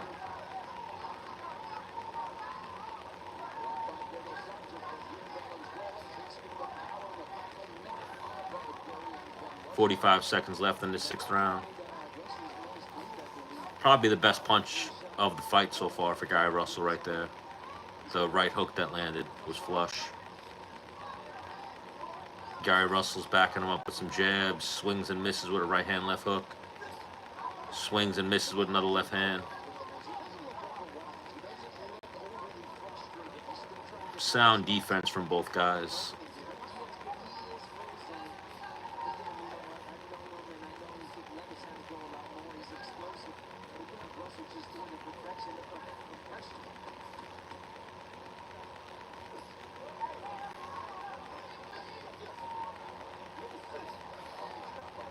Couple swings and a miss by both guys to end the 6th round.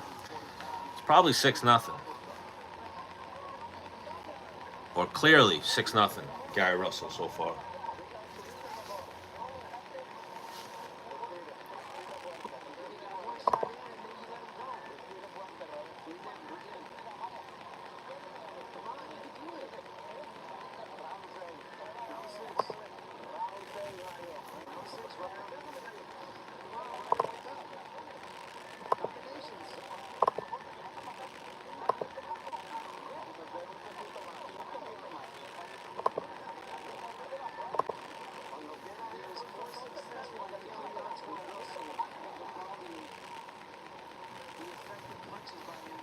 Replays from round 6. Yeah, good right hook, left hand landed for Gary Russell. Little glancing shot from Valenzuela, big counter from Gary Russell. Biggest punch of the fight so far.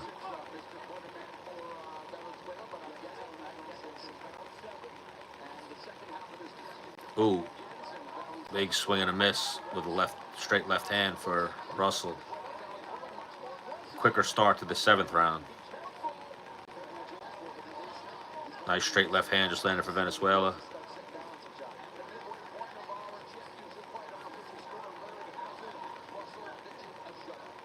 Larry Hazard got it 6-0.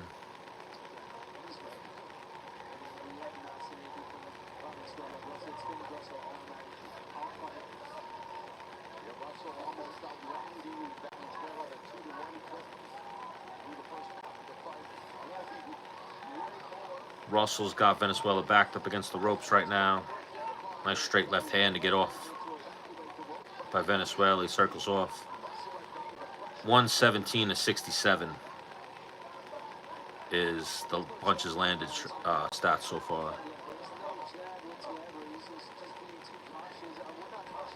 Gary Russell's basically controlling, dominating this fight with a jab.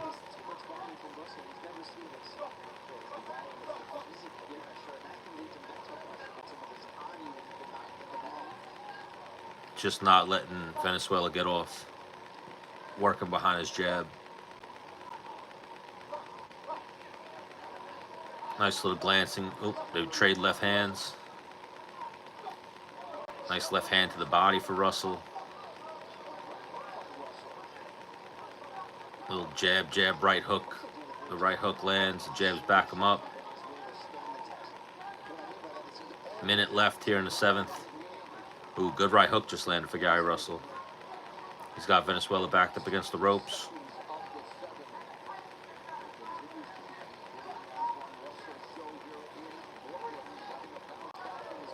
Ooh, good straight left just landed for Gary Russell.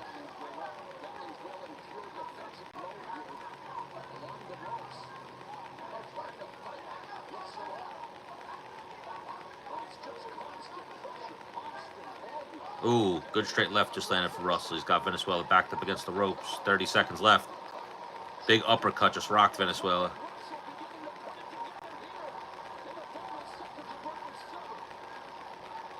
Valenzuela ate it, though. He's fighting back, but nothing significant.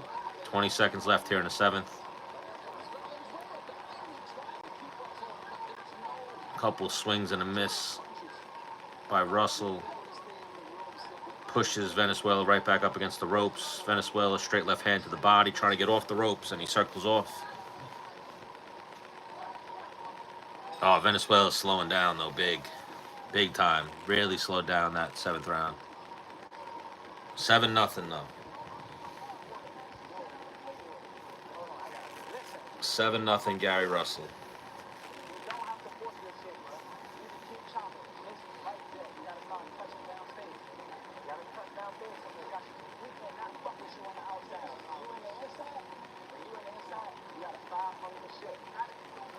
Very one-sided so far. I mean, Venezuela's had moments. He's done good work with the body, but he's not doing enough. He's not throwing enough.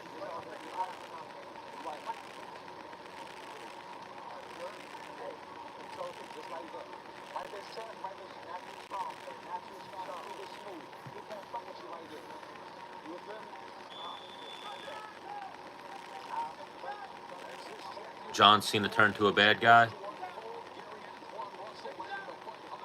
I forgot the Elimination Chamber was on.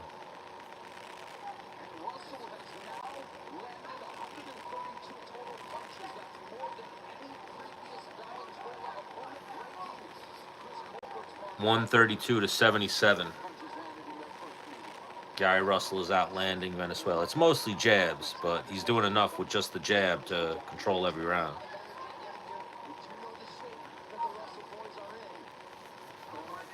The occasional straight left hand.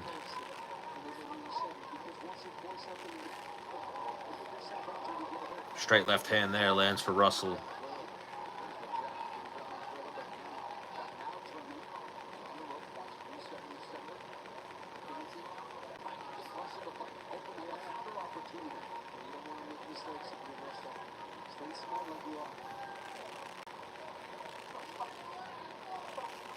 Couple of jabs back and forth by both guys. Nothing significant. 2 minutes left in the 8th round. 7-0 Gary Russell so far. He's just peppering Venezuela with the jab right now. Little straight left hand lands for Russell. Backs Venezuela up with some jabs.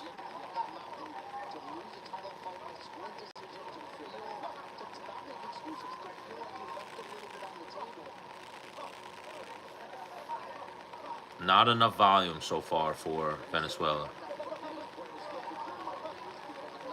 He's just allowing Russell to back him up. Back him up with the jab and then start opening up with some strikes. He's doing a good job defensively by not getting hit with anything big, but he's not countering, not throwing enough.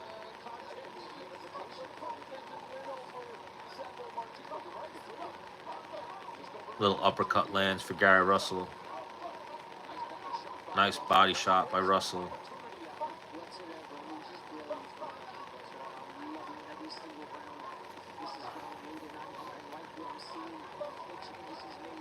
Another good body shot for Russell.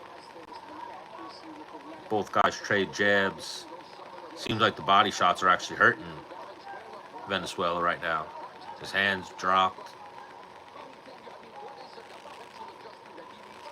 He's backed up against the ropes. Good uppercut lands for Gary Russell. Venezuela does a nice job clinching, circling off.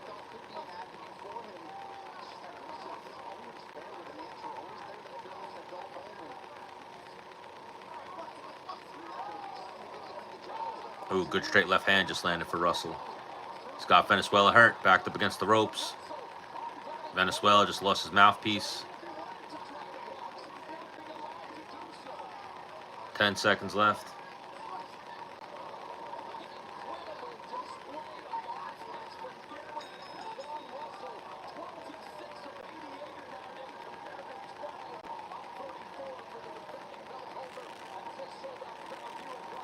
So, Gary Russell's about to steal this belt.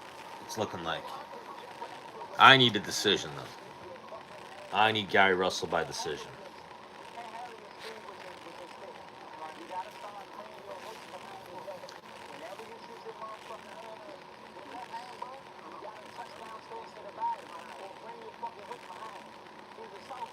Am I a menace? I don't think so.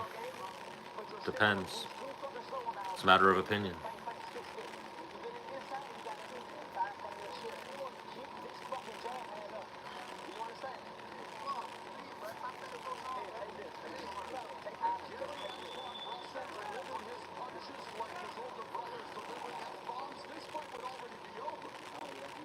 Ooh, good straight left hand landed for Gary Russell.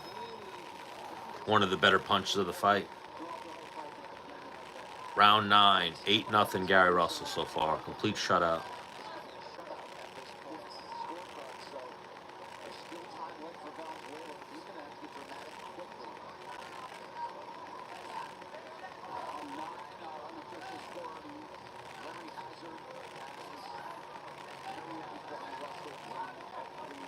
slow start to this 9th round. Both guys pouring with jabs. Little right hook lands for Gary Russell.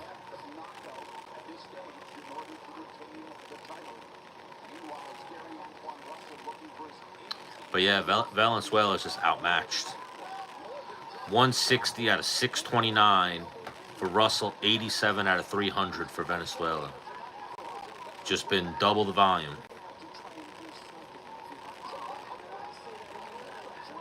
Little 1-2, 1-2. Some little quick hand action for Gary Russell. Nothing powerful, but they landed.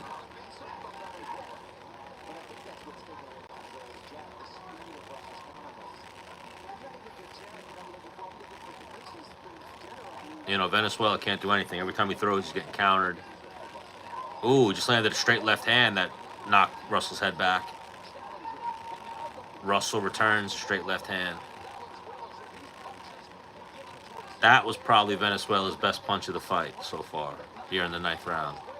Russell ate it, though, and started firing right back.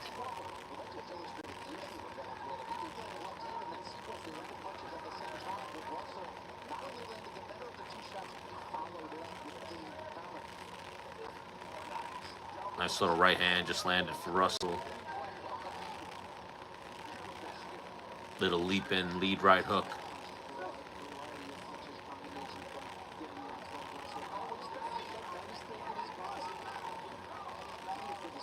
Straight left hand lands for Russell.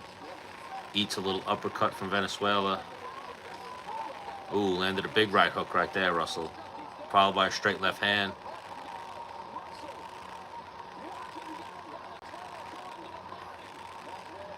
Crowd's oh, another straight left hand. Crowd's reacting like something crazy's happening, but a couple of punches landing.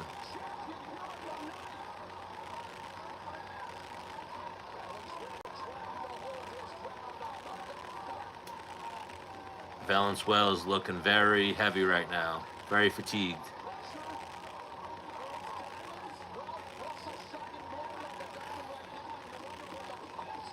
He's still fighting back, though. I hope the corner or the referee don't do some dumb shit and throw in the towel just because he's getting shut out. Because I need Russell by decision.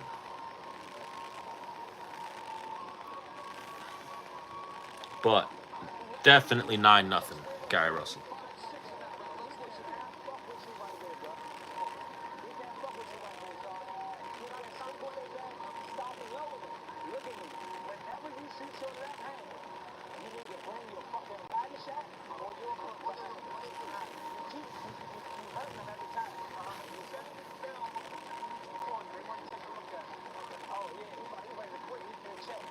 Oh, come on. They're bringing the doctor in to take a look at him. Get the fuck out of here, doctor. There's no reason to look at him. Don't do this bullshit. That was his best round. He ate a couple punches. That was, if anything, Venezuela's best round. Landed his cleanest left hand, his cleanest uppercut in that round. And now they're going to fucking bring the doctor in to look at him. Get the fuck out of here, ref. All right, we're good. Round 10.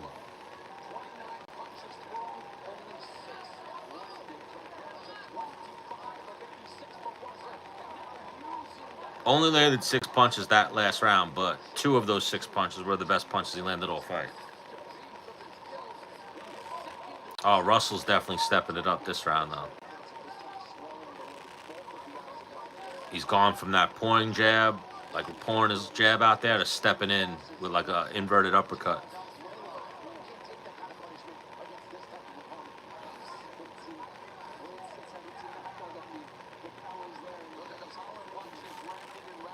Power punches in round 9, 20-4. Russell outlanded Venezuela. But again, those 4 were his best punches. 2 of those 4 were his best punches of the fight.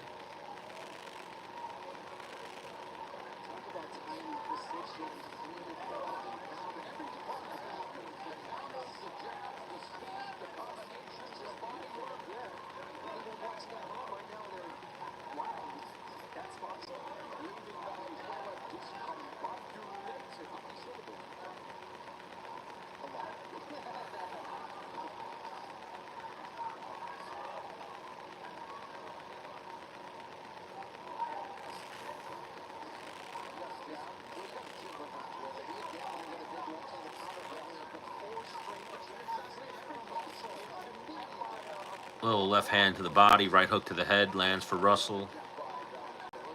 Both guys slowed down a little bit here in the 10th. Minute and 15 left. Slow paced round.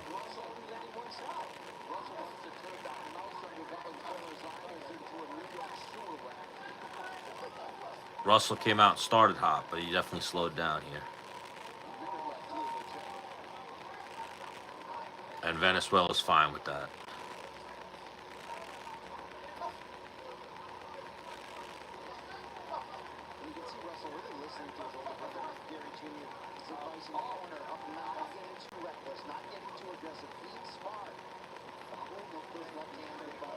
There's a little left hand lands for Venezuela. He's got Gary Russell up on the ropes.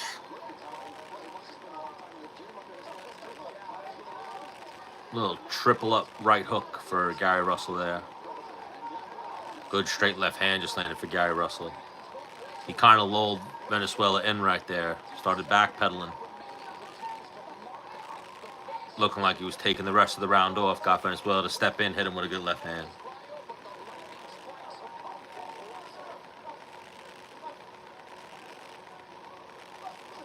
Oh, good uppercut just landed for Venezuela as the round ends. But 10-0.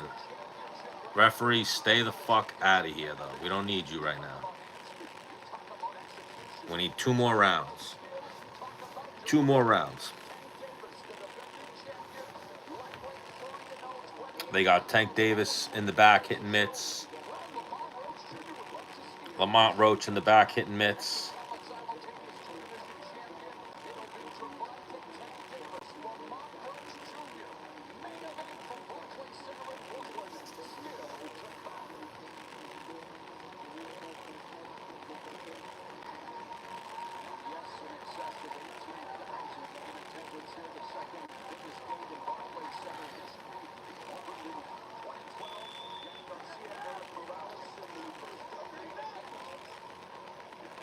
Round 11. Complete shutout so far for Gary Russell.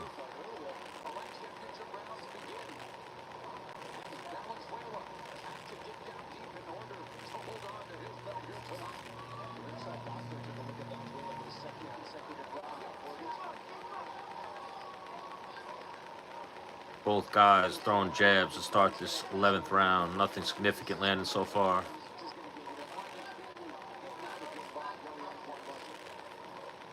Little short straight left hand lands for Gary Russell.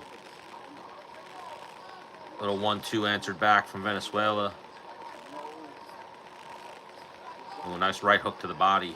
Just landed for Gary Russell. Just backed Venezuela up with a straight left. Venezuela's up on the ropes, trying to fight his way off. 212 out of 815. 104 out of 365. For Venezuela, so he's pretty much doubled the output of Venezuela. Venezuela didn't throw enough, didn't land enough. And now he definitely doesn't have the arm strength or the arm speed, the power to land anything. But I need him to go this 12. Minute 30 left.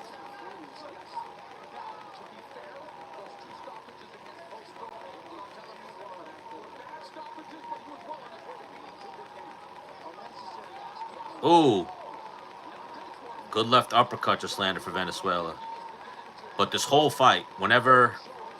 Ooh, good straight left hand just landed for Russell. Slow down, Russell. I need you to go to decision.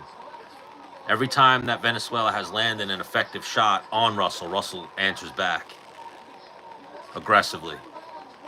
Another good straight left hand landed for Venezuela.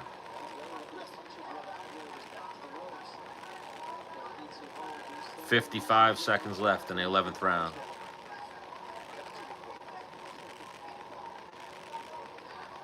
But yeah, Gary Russell's got that dog in him. Whenever Venezuela lands a good punch, or Valenzuela,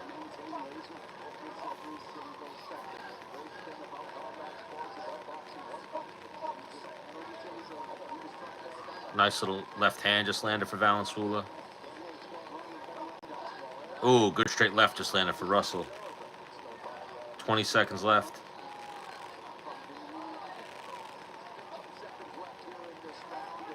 Oh, they're wrestling a little bit in the clinch. Referee breaks them up.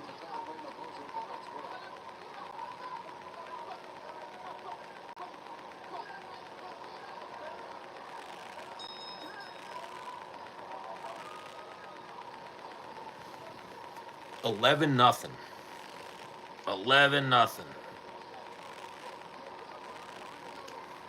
11-0 right now for Gary Russell.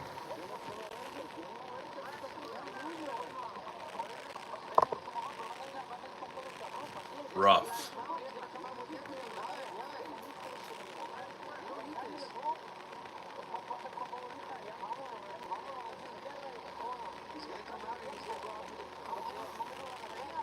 The corner thinks Gary Russell's about to come out and try for the kill. We shall see.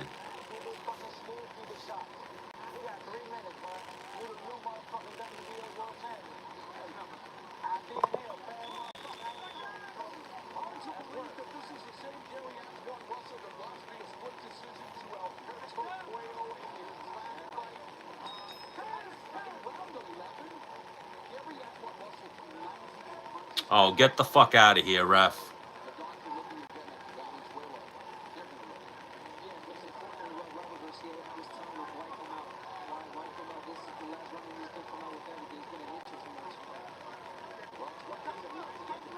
Oh, thank God. I thought they were about to stop that shit.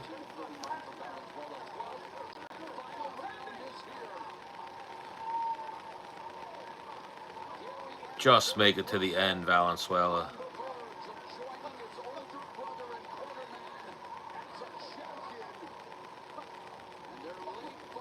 Little feeling out process with the jabs. Ooh, straight left hand, right hook lands for Russell. Valenzuela eats it, circles out. Ooh, good uppercut just landed for Valenzuela, but he ate a right hook on the counter.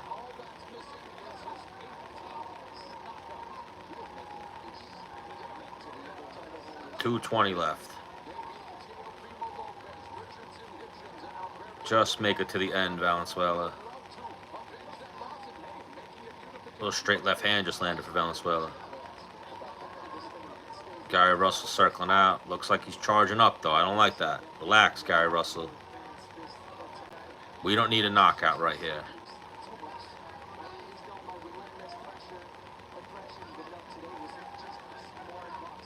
$155 left. Good left hand to the body lands for Valenzuela. I wouldn't be surprised to hear these scorecards. Like, if anyone gave a round to Valenzuela, take their fucking license. Clearly did not win a single round of this fight.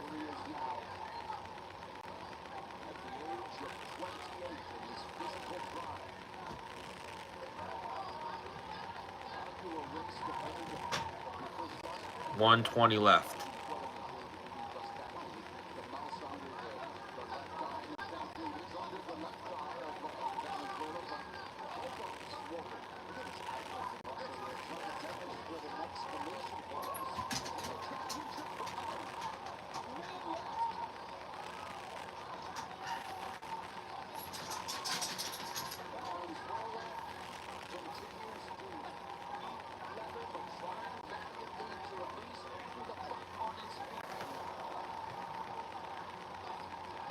Oh, little left hand lands for Venezuela. Good uppercut lands for Venezuela.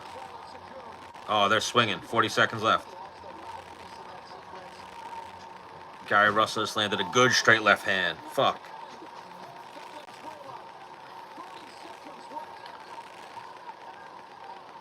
$25 seconds left. Good right hook just landed for Valenzuela. Clinches up Russell. 20 seconds left. You think Tank's in trouble tonight? I don't know.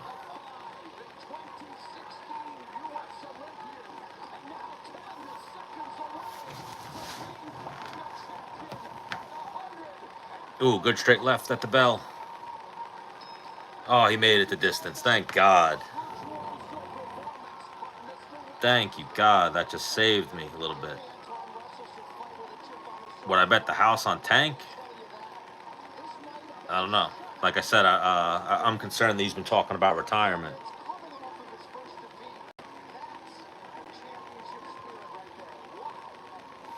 That did just save me a little bit. So I won some money back, but still down. Got to chase again with these last couple of things that are on right now. I might throw a couple bucks on what's his name, Roach, just in case he does pull off the upset. But I just threw in before that fight. Gary Russell by decision.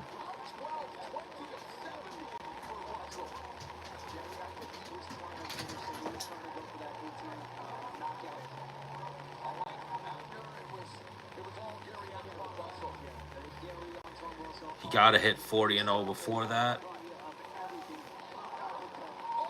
Did he say he wants to hit 40-0? I heard him just talking about retirement recently, saying he was done or gonna retire.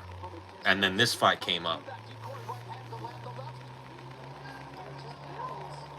Then I heard him talking about how he was saying how Floyd's been plotting against him, and Floyd tried to get him to lose and shit. He's definitely he's in his prime, but he started when he was a kid, so he's probably burnt out.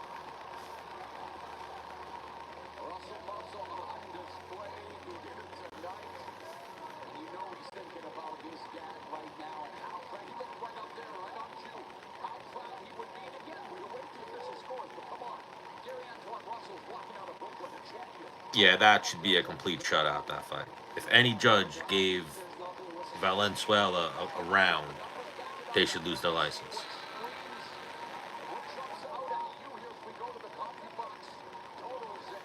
$252 out of 957 for Russell, 127 out of 443 for Jose Valenzuela. Yeah, Russell's good. He looked good tonight. He fought very safe, sound, good jab.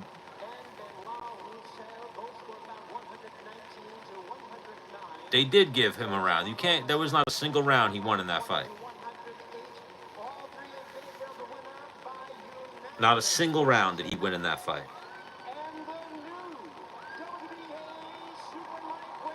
I don't know. I hate to see fighters retire and then come back. That's never good. If they come back. I mean, he's made a lot of money. The only time they ever come back is for money.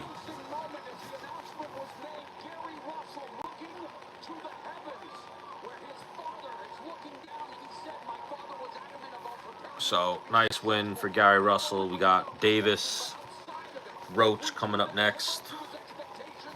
I imagine they're going to give us like 20 minutes of build-up. That's just how boxing does it before they put on their main event.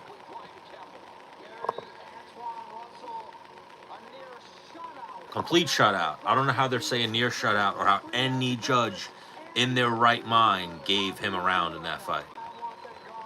He did not win a single round of that fight. His most effective round, where he landed his best shots, he landed 6 punches that round. He did not win a single round of that fight.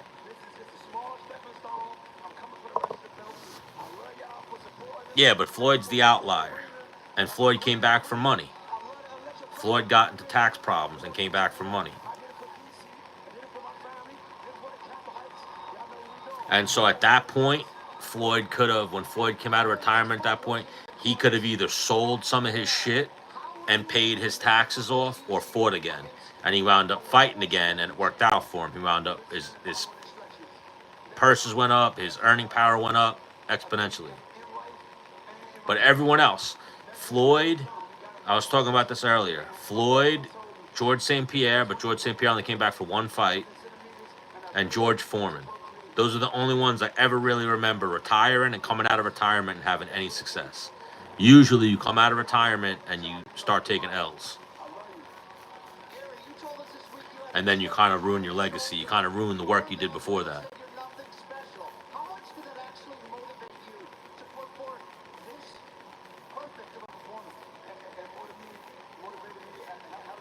Floyd's one of the outliers. He's like the exception to the rule.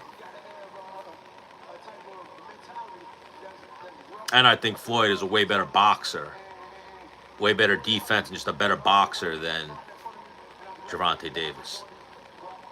Tank's good, but Tank is not Floyd.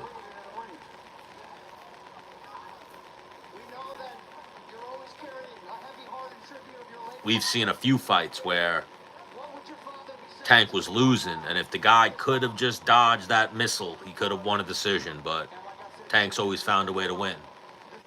But when you have power and you fight like that, sometimes you'll have that night where you just don't land that shot. Who knows? Tonight might be that night. I like Mauro Ranallo, but he's quoting Nipsey Hussle. It's like, what are you doing, Mauro Ranallo? I like Mauro Ranallo, but he's quoting Nipsey Hussle. It's like, what are you doing, Mauro Ranallo? Just stop. Is Tank the biggest box office? Just stop. Is Tank the biggest box office? Is Tank the biggest box office in boxing right now? I don't know about that. But I guess in boxing he might be.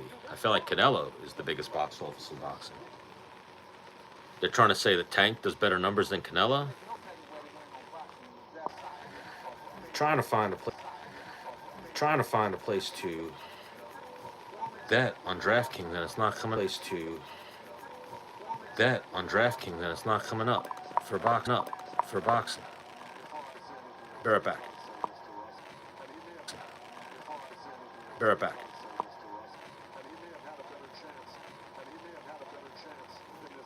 Yeah, I would think it's Canelo.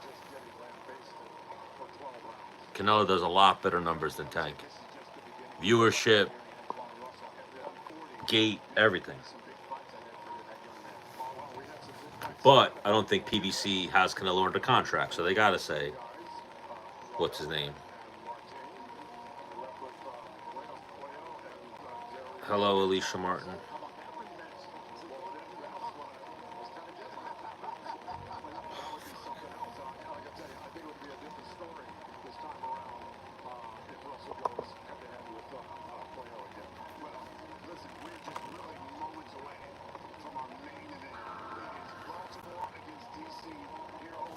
Baltimore against DC. So a little bit of backyard rivalry here between these two.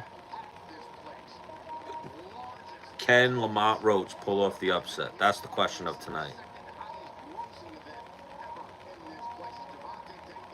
Thank you, Alicia. I appreciate it. Be sure to throw me a follow. Do you like fighting? Is that why you came here, or are you just here randomly?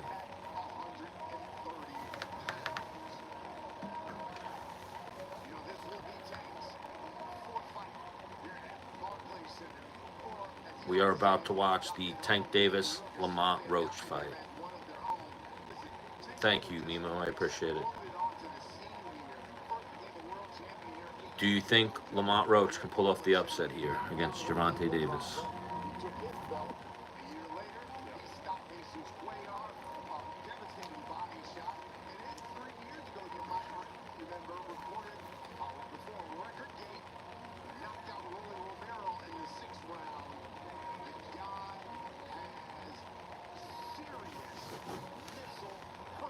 What do we got here? 30 wins, 29 knockouts for Tank. Roach, 25 wins, 1 loss, 10 knockouts. So if Roach wins this, it's probably by decision. If Tank wins it, it's probably by knockout. Yeah, I think everyone... Tank's definitely the safe pick. He's minus 1,600. Let me even jump in and see that real quick. The odds are terrible. He's minus 400 to win by knockout, which is crazy.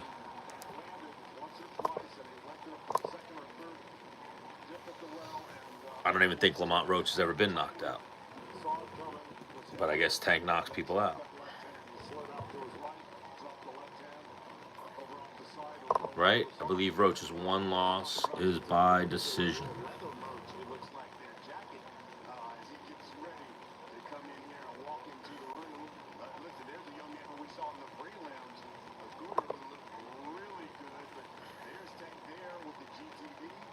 I don't know about knocked out, but anything could happen in fighting.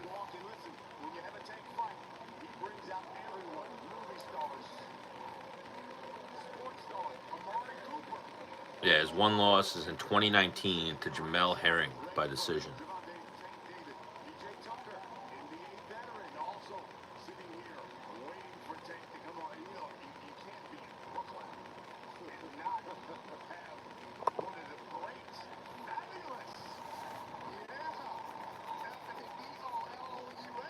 Man, the worst is this announce team, though.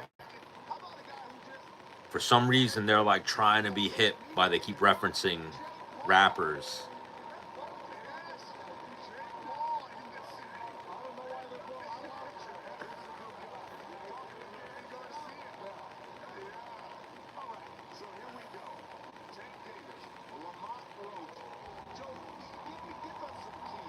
We got Jake Paul at the fights. I know him and Tank Davis were just talking shit to each other recently.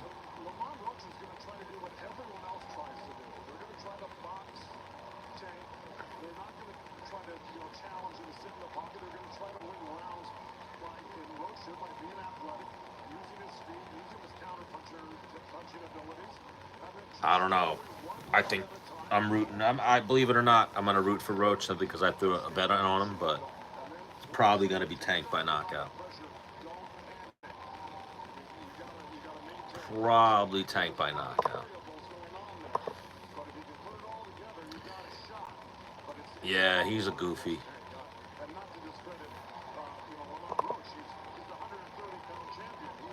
Goofy Jake Paul.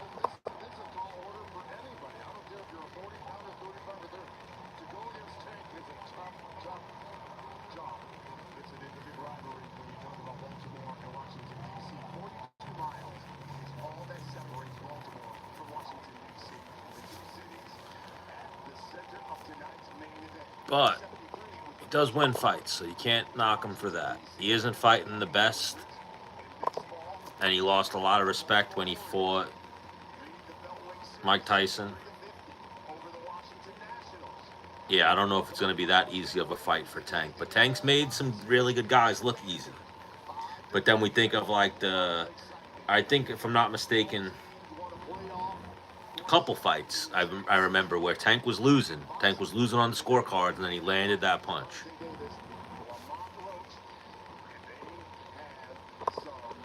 So what night will it happen where you don't land that punch? It's happened to a lot of people before.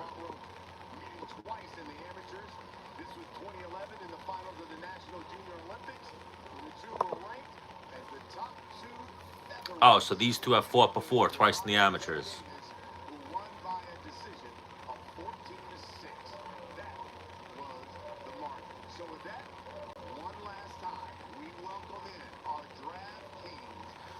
Tank Davis is 2-0 against Roach in the amateurs. Yeah, I felt like a piece of shit watching that fight. You know, Joe Rogan said it best. He was like, you were hoping for a magic to happen, but then a minute into the fight, you remember that magic isn't real. I was rooting for him. I hoped he could turn back the clock, but I kind of knew that wasn't going to go well for him that night. You can't fight at that age. They made the bag too big for him to say no. Plus, you know, if that piece of shit Don King never robbed all of Tyson's money, we wouldn't have seen Tyson fighting there.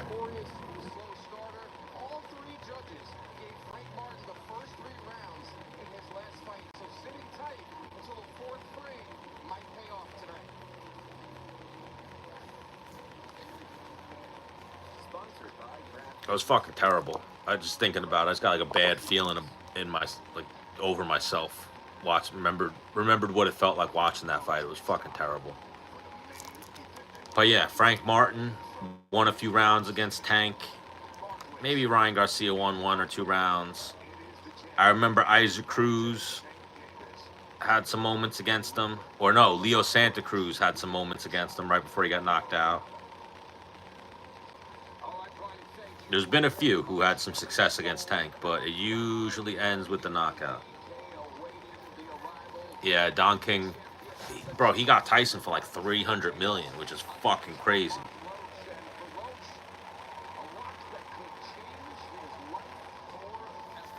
or I don't know if exactly that much. I think that was Tyson's career earnings, and Tyson pissed away a lot of money too. But Don King got him for a lot. Definitely hundreds, 100 million, if not more. Yeah, Don King fucked over a lot of people. At one point, when I lived in Florida, I know people who knew Don King's people, and they were trying to link me up with Don King's people to try to put on amateur MMA fights and professional MMA fights. And I was like, I don't know if I should get involved with these people. But he's still doing stuff. Don King's, I know that they have a hand in, what's his name? Who's the other guy who left, oh, why is my brain drawing a blank? The guy who said to Jim Gray, you're 3-3-1 in your last 7 fights. He's like, I might be 3-3-1 in my last fights, but I'll be 7-0 against you. Who was that? Put that down. Who was that again? Why is my brain drawing a blank? My brain's saying Berto. It wasn't Berto. It was... he was with Floyd for a while. He lost to Pacquiao. Fuck. Why is my brain not finding this answer? He fought at 47 and 40.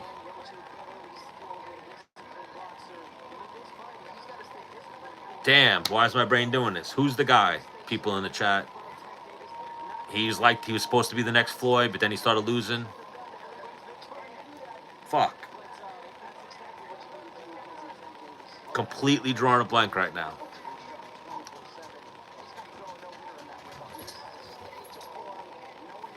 Oh man.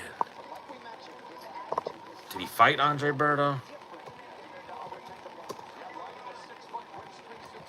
And Berto beat him, if I'm not mistaken. Broner, thank you.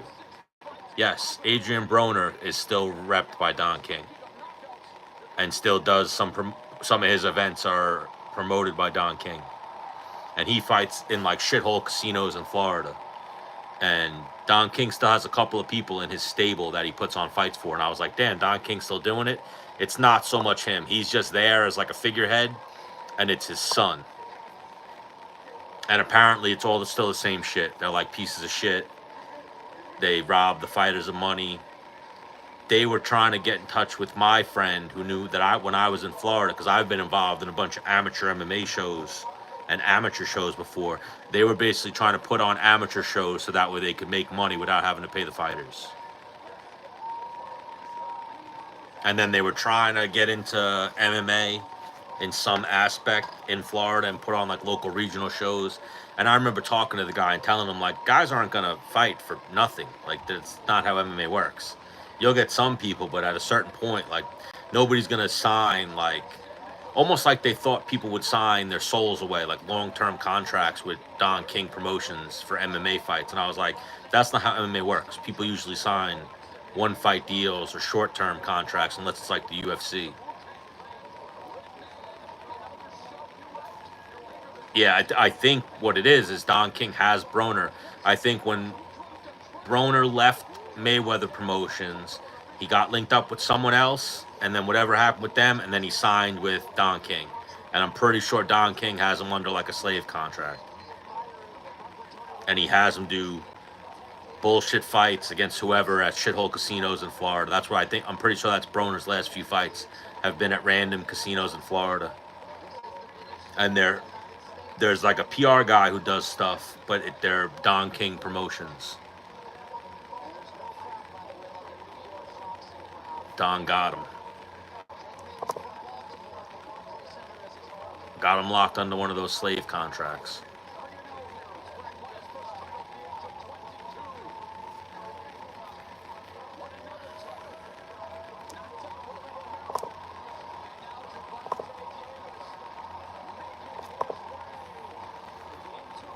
Did Roach already come out?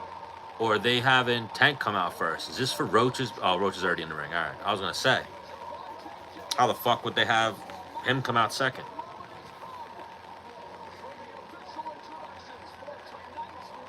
Surprisingly, they did not take that long. I thought we'd get like a half hour before they brought them out, but Boxing's getting better with that. Yeah, Broner turned himself into a joke. At one point, he was legit. I forget who beat him. Was it Maidana? Who's the one who threw him off his trajectory? I remember he got dog walked. He was undefeated, then he got dog walked by somebody.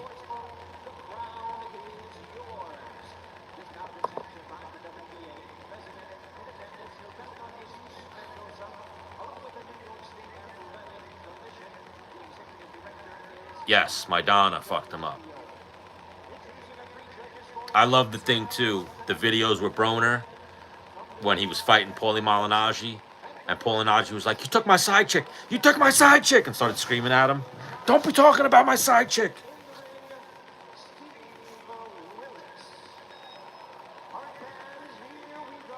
I mean, Broner's lost to legit people other than his last fight. Yeah, his last fight, he lost to Blair Cobbs.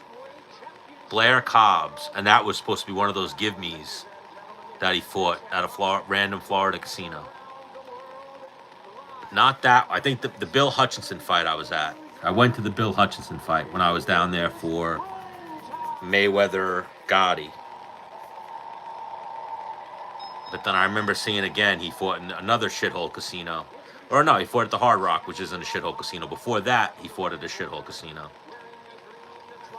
And then I know he had another fight that pulled out, that fell through, but it was another Don King fight.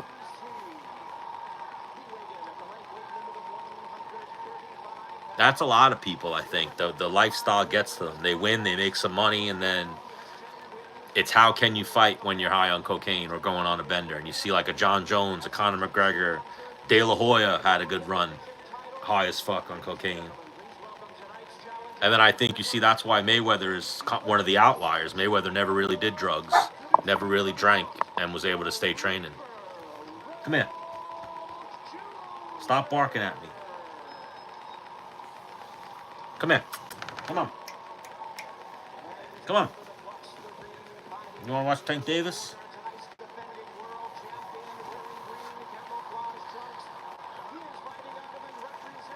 What do I think about Felix Trivia Dad? I don't know who the fuck that is.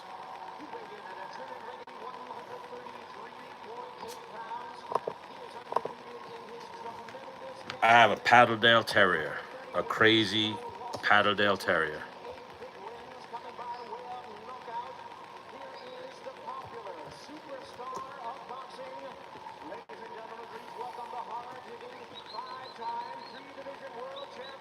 My dog is nuts. I have a little Patterdale Terrier with a really high prey drive. Like anything she sees that's alive, other than a person, she's gonna try to kill.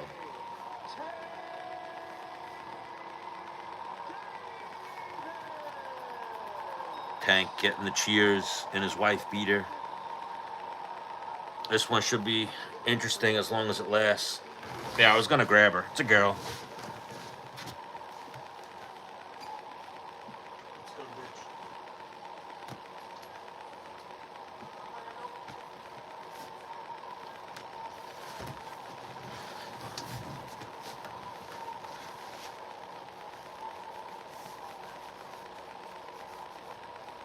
This is the HBIC. Jojo. Joanna Jones-Jacek. She's a big Floyd Mayweather fan because she's black. And he's black. She likes Jon Jones, too. So round one. Yeah, she's a good dog. She's a little crazy. She's barking at me now because it's like close to her bedtime. She's ready to go to bed, but I'm not in the bed yet. So round one. Barclays Center. Roach Davis. She's 2. She's about to be 3. Memorial Day, she turns 3.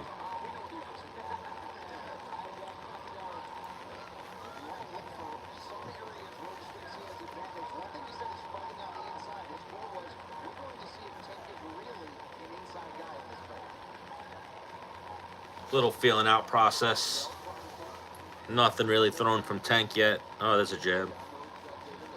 30 seconds in. It looks like Roach is really taking his time, too. That's what Roach has to do, though. Roach has to be very slow and tactical in this fight. You can't even really smother Tank with a jab or try to jab him, because then he fucking uncorks that straight looping left.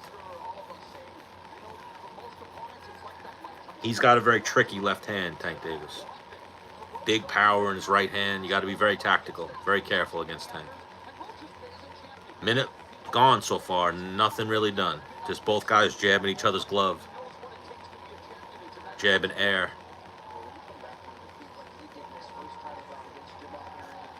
It's funny to see Roach's, anytime Tank moves, big reactions from Roach. But there is some familiarity between the two. They fought twice in the amateurs.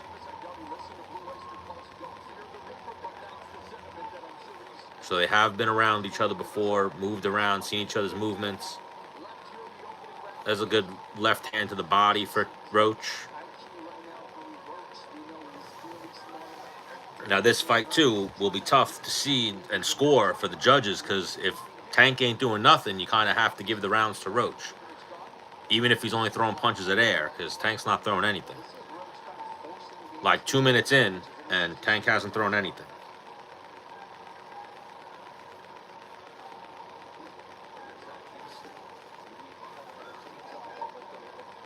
The only thing that's really landed... Oh, there's a little left hand to the body for Tank. So they've each landed like one body shot.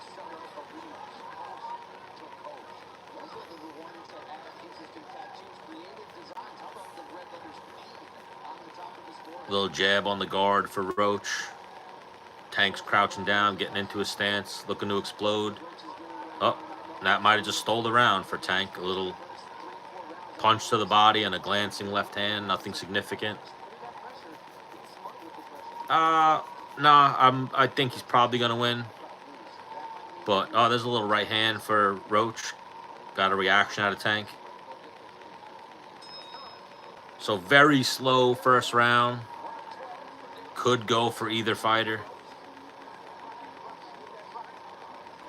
I'd lean a little bit more towards Roach. He threw a little bit more. Nobody landed anything. So let's say 1-0 Roach. He landed maybe 2-3 body shots and a jab to Tank's 1 body shot.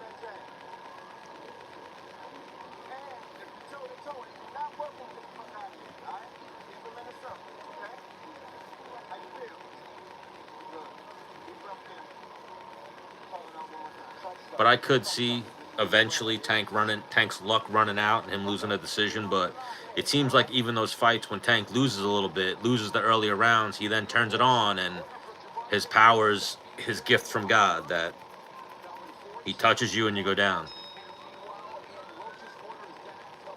But again, granted, the amateurs, way different. I feel like Tank's always had power. Roach has felt it before. He's been a pro for a minute, national Golden Gloves champion, like he's no scrub. Not that any of the other guys Tank's knocked out were scrubs. But it could be any given night. It could be the night that Tank doesn't find the mark. I'm not liking the reactions from Roach, though. Tank just moves and he's flinching a little bit too much.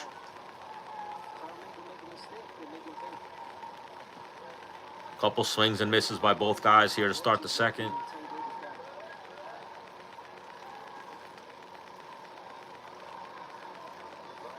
A lot of posturing.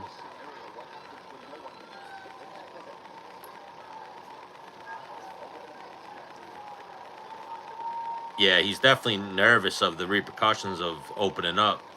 You know, you don't want to wind up on Tank's highlight reel.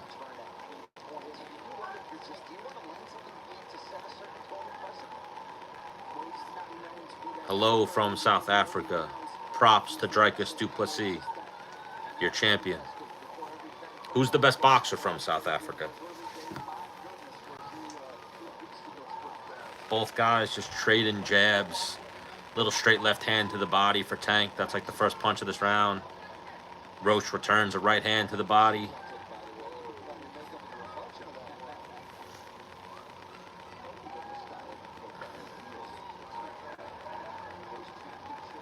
Little straight left hand lands on the guard for Tank. Little jab by Roach. Another little straight left hand to the body for Tank. Good jab lands for Roach. First actual punch to the head of the fight. But that jab gave him a little too much confidence, I think. He's now starting to stalk.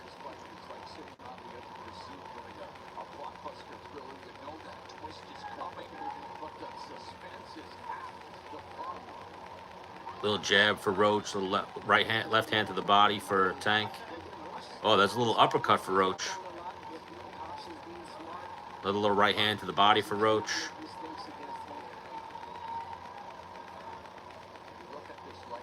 Yeah. They're still in the feeling out process right now. But then these rounds are like tough to score. You almost lean towards the guy who's just throwing more volume. And right now that's Roach. But it's not by much. I mean, dare I go 2-0 Roach? Or it's 1-1? Close, too close first 2 rounds.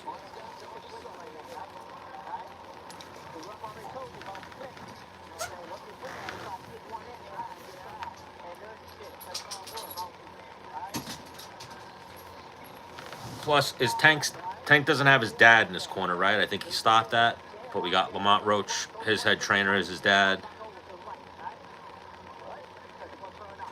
Was that Tank? Did Tank have his dad in his corner? Because then I started wondering, does Tank even have a dad?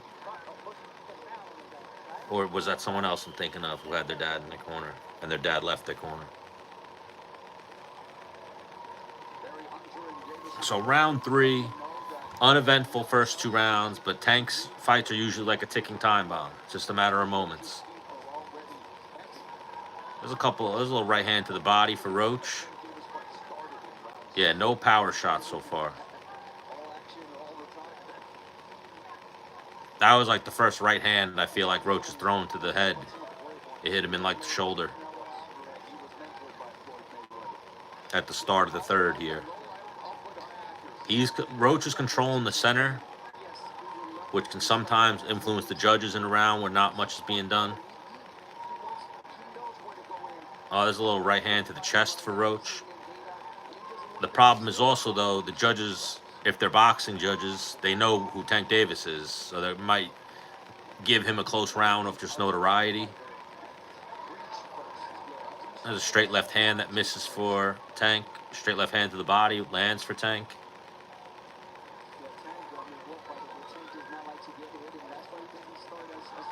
Another straight left hand to the body for Tank. So Tank's getting a little bit more busy.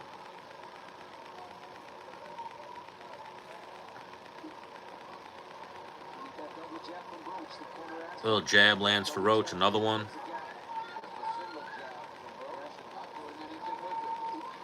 Swing and a miss with a right hand for Roach.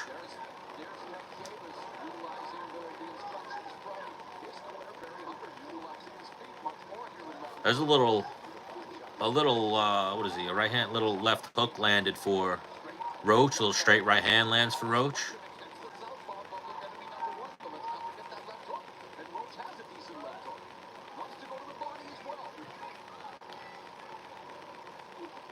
Another little right hand lands for Roach. A little straight left hand lands for Davis.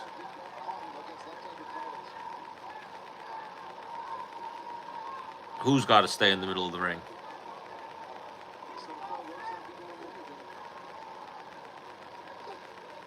Yeah, I was thinking of someone else. Who just had their dad leave their corner?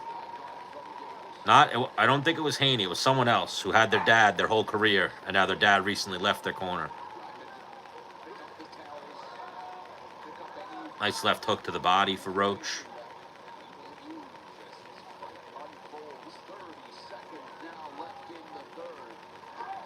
Ooh, nice little right hand for Roach.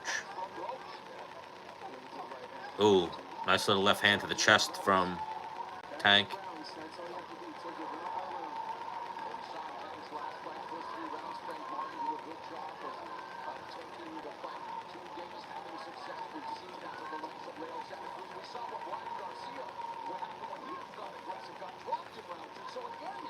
Did Haney's dad leave his corner?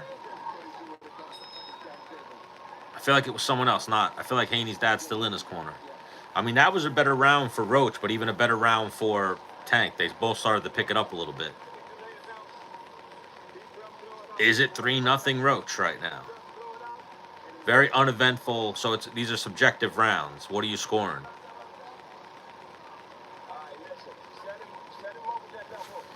Man, now my brain's going fucking crazy on this. Was it Teofimo? Teofimo's dad left his corner? I remember someone recently that I was like shocked to hear it, that their dad wasn't their corner man anymore. Wasn't Haney.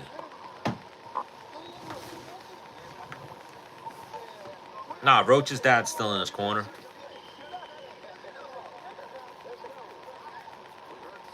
But a couple of decent rounds from Roach so far. He might be stealing these. Or the judges could be going Davis just off of name recognition.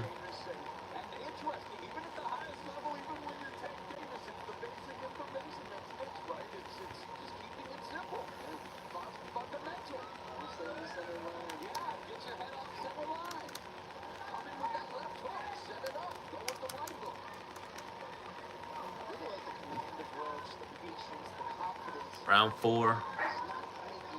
Swing and a miss with a right hand for Roach. Misses with a body punch. Misses with a jab. Seems like he's just not... He's doing a good job, but he's also not able to land punches by not getting into Tank's range.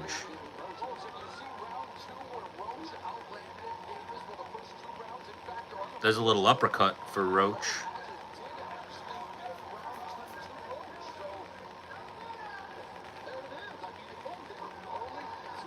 Oh, a little straight left hand just landed for Tank. So Larry Hazard right now has it 2-1 for Davis. I mean, I feel like if any round Roach won, it was the third. So these are close rounds. This fight, I don't know how they're scoring this fight. It's 2-1 somebody. But I feel like if anything, Roach won. If Roach won any round, I feel like it was that third round.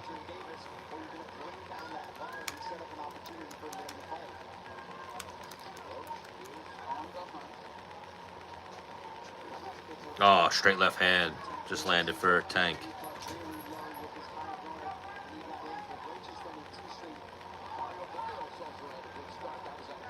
Roach is just walking in now. Tank's timing him.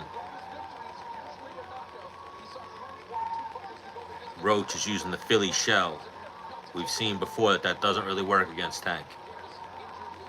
Yeah, you got to keep that left hand up, Roach. Just trying to roll with the punch is not going to help you. Good round 4 here for Tank. Swing and a miss with a hook. Very boring fight so far. But I feel like this is a lot of Tank's fights. His most exciting fight was probably, in recent memory, was the Ryan Garcia fight. And that was because it had a couple of moments. And that Isaac Cruz fight.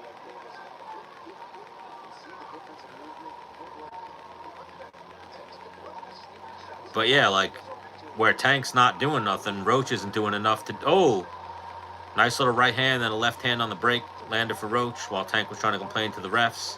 It's usually not good to wake a sleeping dog, though. Another close round.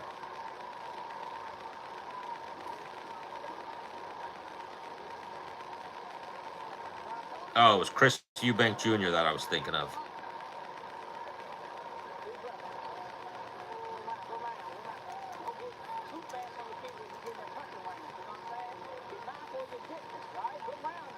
Who kicked his dad out of his corner.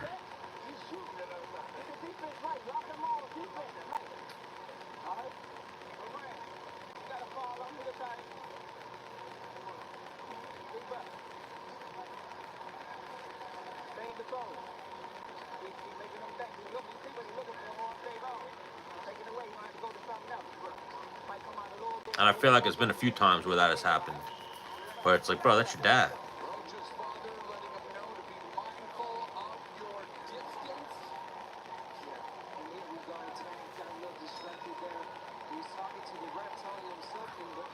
I mean, those were the best punches that Roach has landed all fight.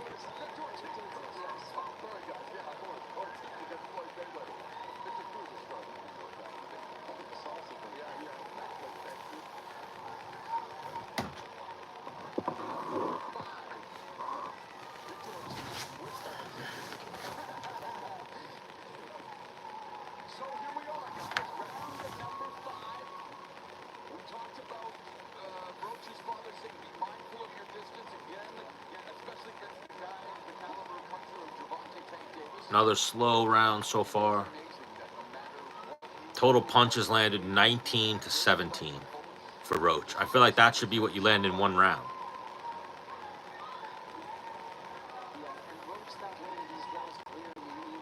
And that's, yeah, while Tank's output is low, Roach's output is even less, so he's not stealing these rounds. He maybe stole 2 of those earlier rounds, but Tank's won these last 2 clearly.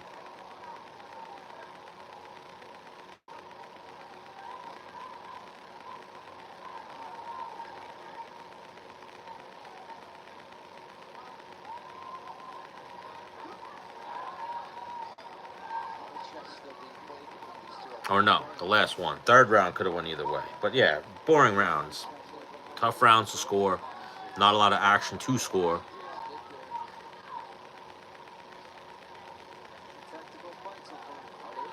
Should have kept the scorecard for this one, but I didn't start with that. I was distracted by my hockey bet selling earlier today. Oh, Tank's picking it up a little bit this round. But yeah, Roach is going to be kicking himself, win, lose, or draw right now. Or lose, more than likely, because he's not throwing anything. He landed a little right hand there, but he's not throwing enough. It's obviously dangerous for Tank to when you open up with Tank getting hit with a counter, but you're not going to win rounds if you're not throwing anything.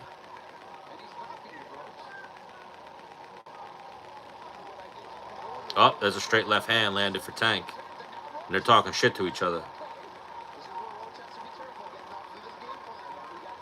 Couple little body shots from Roach. Tank just shoulder bumped him. Now the referee's in there talking to him. Roach is not happy with the little shoulder bump. The referee just killed like 15 seconds of the round by not stopping the time. Just stop and talk to the fighter.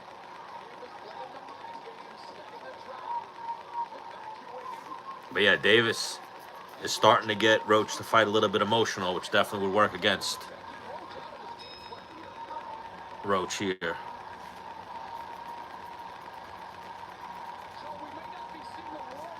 I'm going to say it's 3-2. 3-2 Davis right now.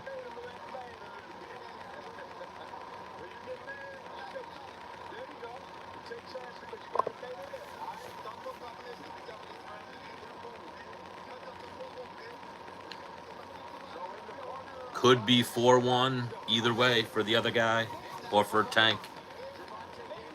Very uneventful rounds, tough to score when there's no action.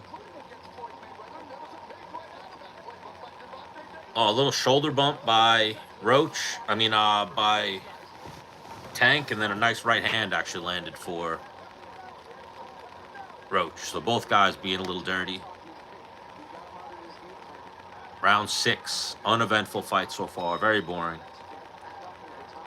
But this is usually what Tank's fights are like. Roach is coming out fast though this round. Lands a jab. They're talking shit to each other right now. 27 out of 119 for Roach, 25 out of 85 for Davis landed so far. Both of these guys are making Gary Russell seem like a superstar for his volume. Ooh, good little right hook just landed for Tank. He's starting to open up a little bit. A little straight right hand lands for Roach.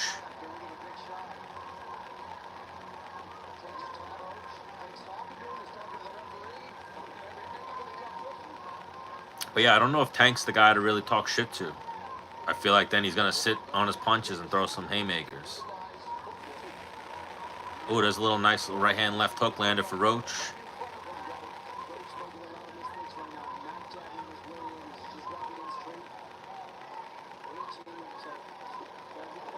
Ooh, look like a headbutt right there.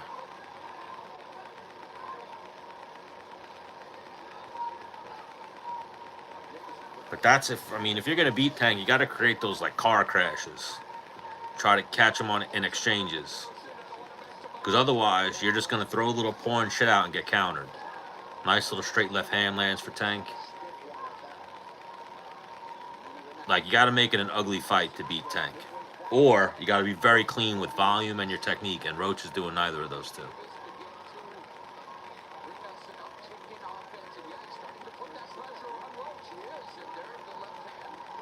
Ooh, little uppercut, then a left hand to the body lands for Tank.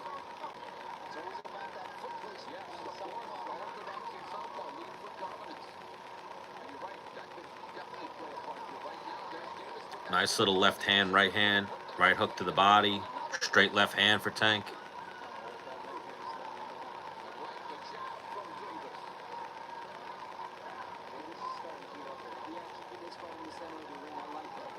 Oh. Straight left hand and then a follow-up jab misses for Tank. But he's starting to throw more. Oh, well, straight right hand just landed for Roach. Snap Tank's head back a little bit. Little left hook to the body lands for Roach. They clinch.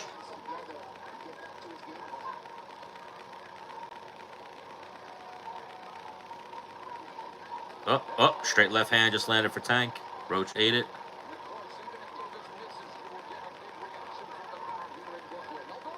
Tank misses with a straight left, circles out. Roach is controlling the center and stalking, but he's just not throwing enough. Little left hook to the body for Roach, just not throwing enough. He's not working behind the jab, not throwing enough. You're not going to beat Tank, not throwing volume. Every time we've ever seen Tank in trouble, it's because of volume. People were out voluming him, throwing a lot more punches than him. And then they walked into a power shot. So far, yeah, it seems like it.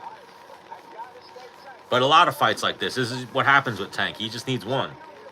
Where Roach doesn't have that power, and Tank has a good chin. But Roach has a chin too. Roach has never been stopped in his career. He's got a lot of experience. He's eaten a couple of left hands that Tank has landed so far. Yeah, I think probably the 8th, 9th round, Tank will probably open up. He started opening up that round a little bit, landed more.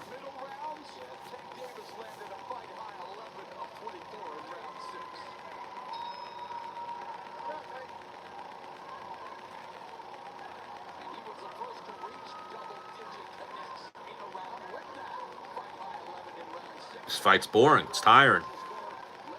I streamed the whole UFC event, then I did a couple of boxing fights. So yeah, it's been a long day for me. And this fight's uneventful. Right now, they got Tank up by 4 rounds. So they got it 4-2. Or no. I don't know. That scorecard went down quick. But 7th round, it's probably 4-2 Tank, is what my scorecard says right now. It could be 5-1. I'm talking about the rounds for Roach were uneventful rounds where there wasn't a lot to score. He got them, if anything, just because Tank wasn't doing anything. But now Tank's starting to pull away here. Tank's caught up in the total punches landed. 39 out of 140 out of 115 for Tank.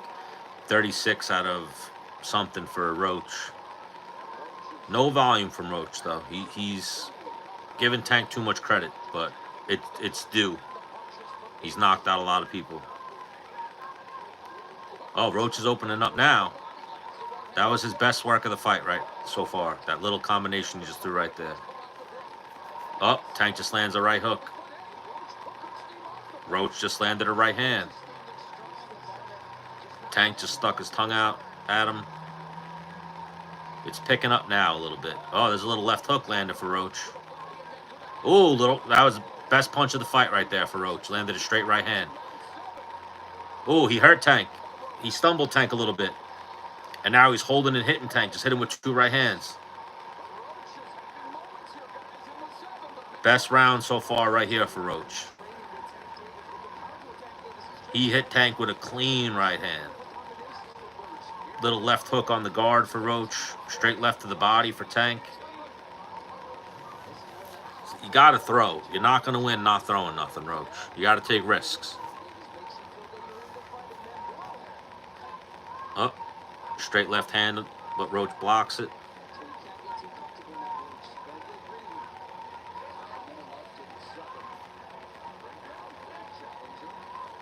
So they're picking up a little bit, but still. Now they both slowed back down. 20 seconds left. Oh, there's a little straight left hand for Davis. Oh, there's a little straight right for Roach. Ooh, good right hook to the body for Tank. Ooh, a couple good body shots from Roach. Good uppercut from Roach. Little club to the back of the head. That was definitely Roach's best round, but Tank did a little bit of work. Maybe you're going to give that round to Roach because he did land that clean right hand. But not a lot of volume, not a lot to score. For the sake of argument and making it a close fight, let's call it 4-3.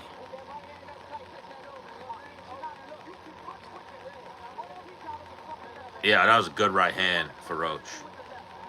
Needed to follow up on a couple of good body shots from Roach. That was definitely Roach's best round.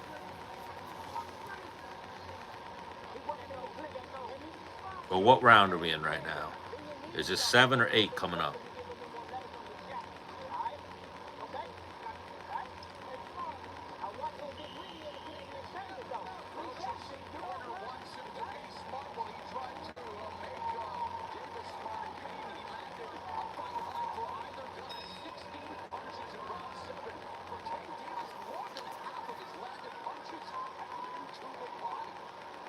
So yeah, 4-3 right now, Davis. I got it. Total punches in round 6. Roach landed 16, Tank landed 12. So that was the biggest punch total landed round of the fight.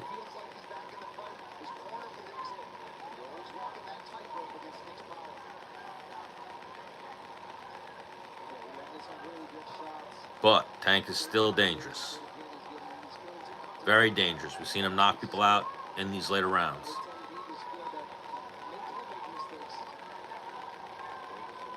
But if Roach is going to kick himself tomorrow, it's going to be almost because he gave Tank too much respect.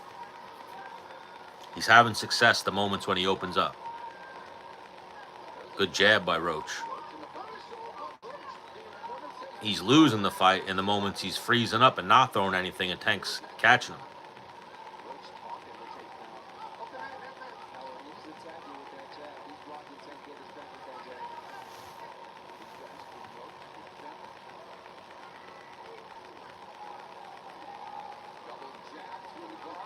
Oh, big swing and a miss with a right hand for Roach.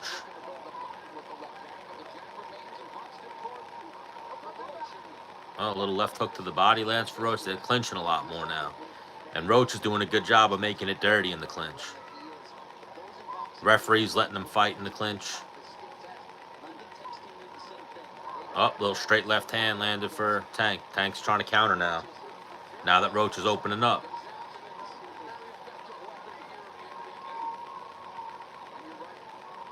Crisp straight left hand landed there for Davis.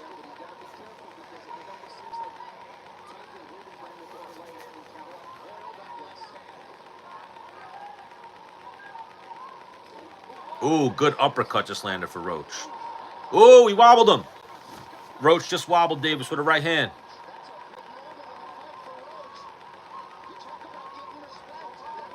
Tank's got a high guard up. He ate it, but he just got wobbled. He just did a little jelly leg. Ooh, good uppercut for Roach. Nice little body shot for Davis. The ref warns him that it was low. It looked like it was on the belt line.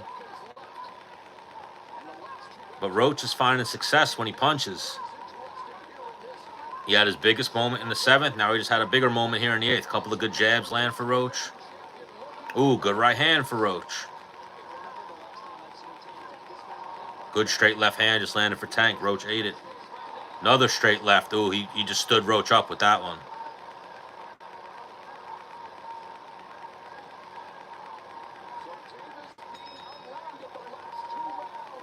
Oof, that's a round for Roach. Davis landed a good left hand, though, too, toward the end of that.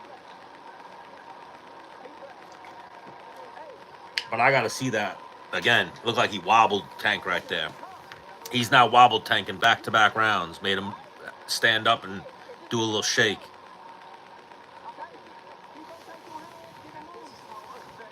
Is this the night that Tank shuts off and doesn't land that knockout punch? Good straight left hand, and then a good counter right from Roach. Wobbled Tank. Oof. They traded shots. Roach landed the better of the two. Big uppercut from Roach. Good round right there for Roach. Is it 4-4 right now? Are these scorecards 4-4 right now? How do you guys, if you guys are watching this, how do you have this fight scored right now? All comes down to those close rounds where there was no action. And how did the judges score those ones? So Larry Hazard has it 77-75. So he's got Tank up by 2. I got a 4-4 right now.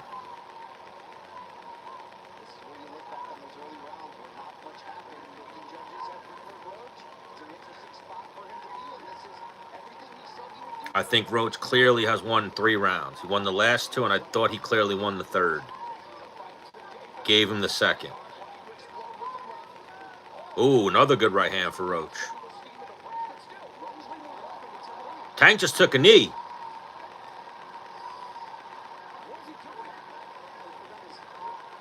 What the fuck was that? What the fuck was that? Tank just took a knee and then got up, dumped his head out the ring, got wiped off, and then jumped back in. That should have been a knockdown.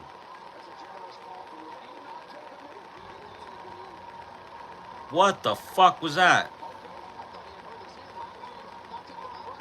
What the fuck was that? They're saying he went... Ooh, good right hand for Roach. Good left hand for Tank. They're fighting now. The crowd just rose up. Low blow for Tank. Did Tank forget his mouthpiece? Is that what that was? Good right hook just landed for Tank. That would have been huge if that was a knockdown. Ooh, Tank just rocked Roach with a right hook. Couple good body shots for Roach on the counter. Best round of the fight so far right here. Both guys are throwing good right hand from Roach. Good body shots from Tank. Good jab from Roach. Pop Tank's head back.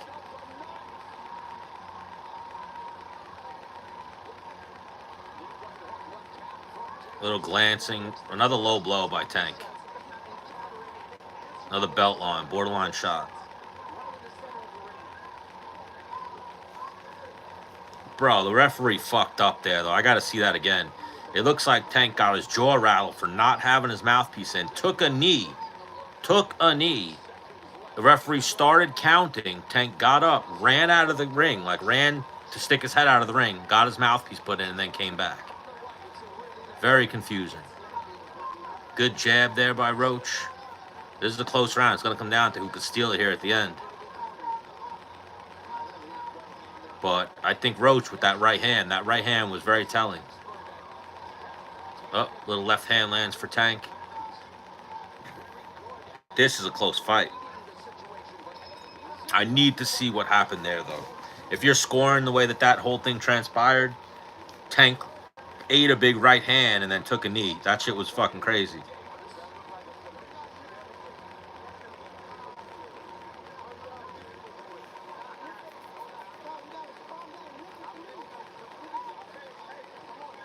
Oh, there's like panic right now in Tank's corner. Tank's yelling at his corner.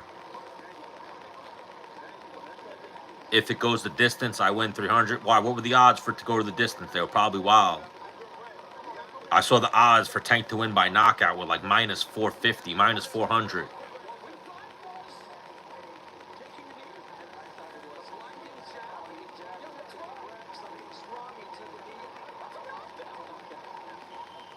What the fuck was that? Thank you, almost had it. I appreciate it. He ate a right hand, then was okay, took a back step, got hit with a jab, then took a knee. Now he's like arguing with his corner, getting his face wiped off. 7 seconds into the round. Very weird round, but I think Roach might be ahead in this fight on the scorecards. It depends on if the judges gave Tank those early rounds. If I turn the volume up, they'll take my live down and they'll copyright me.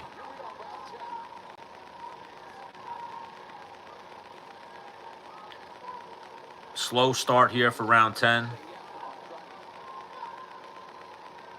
If the judges are honest, Roach wins. He's ahead right now.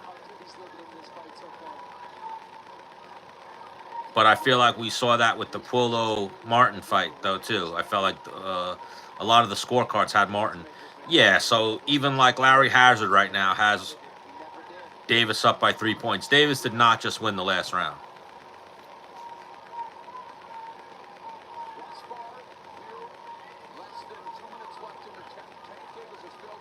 At minimum, his scorecard should be 86-85. Tank did not win that last round.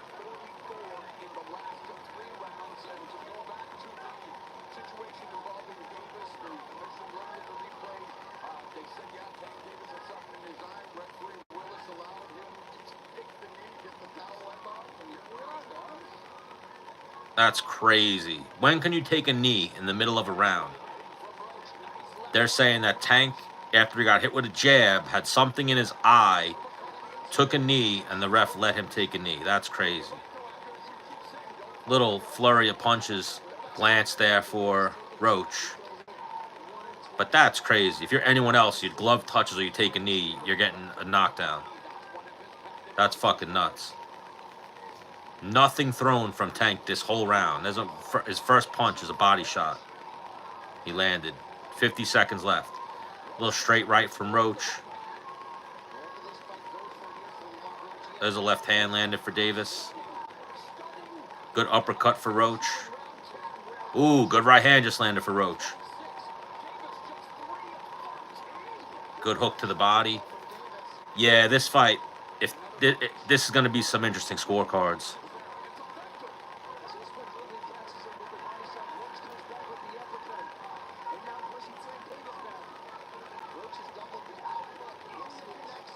I mean, I'm going to say I bet on Roach. I wish I put more. I put $10 to win 100. But I'm sure it's going to get robbed. If Larry Hazard just gave Tank the last round, the judges are probably that much fucking stupider. But there's no way Tank just won that round. He threw like 6 punches and got outlanded. Yeah, he ate a jab right before he started blinking. He ate a right hand, backed up, got hit with a jab, then started blinking, then took a knee, and then ran out of the ring. Ran over to his corner to get his eye wiped out. I've seen fights where someone's glove touches mat, they take a knee, and no questions asked. It's a 8 count.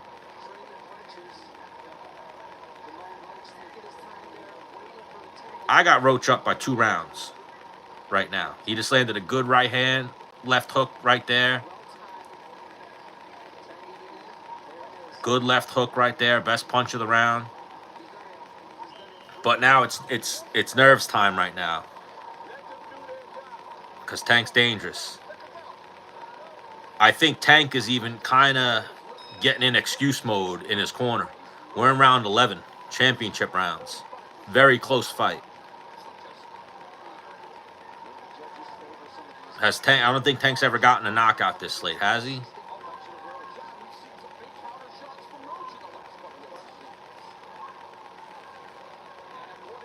So the Larry Hazard's got it 96-94. He should have it a draw. Somehow he gave Tank round 9.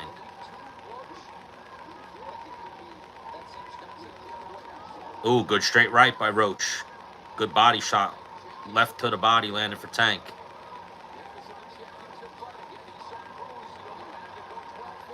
Tank's getting aggressive.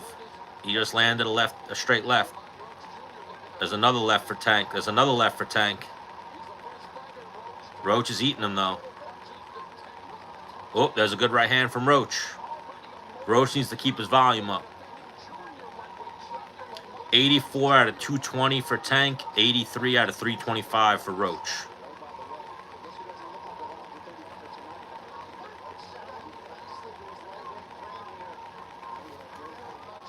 I mean, if the judges are honest, I have him down right now. At minimum, it's a draw right now. It could be 5-5.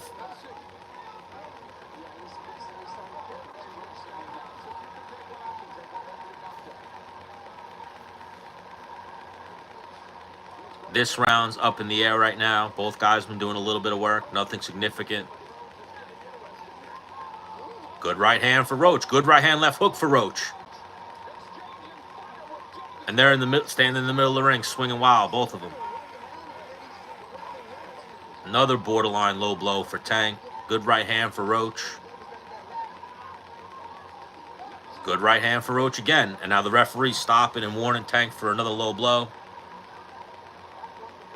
Like, in what world? Like, they're giving Tank the star treatment this fight. He's screaming at the referee. You just landed a low blow, bro. What are you doing? Yelling with the ref that it wasn't low. Just say okay and resume the fight.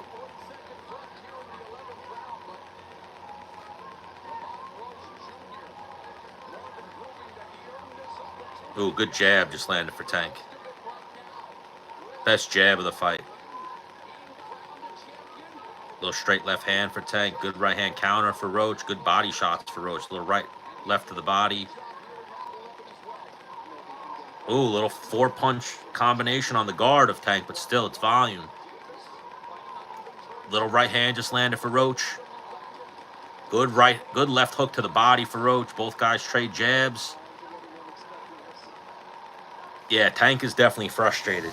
And I think he's kind of building in the excuse. So if I had something in my eye or some situation with my dreadlock in my eye or something.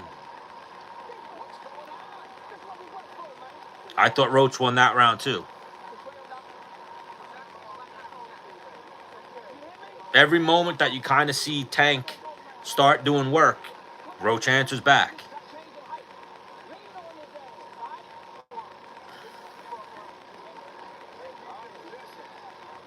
These scorecards are going to be interesting. This is Tank's promoter. So you got to think that the scorecards, they're going to be going Tank.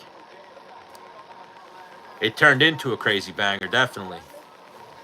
It started out really slow.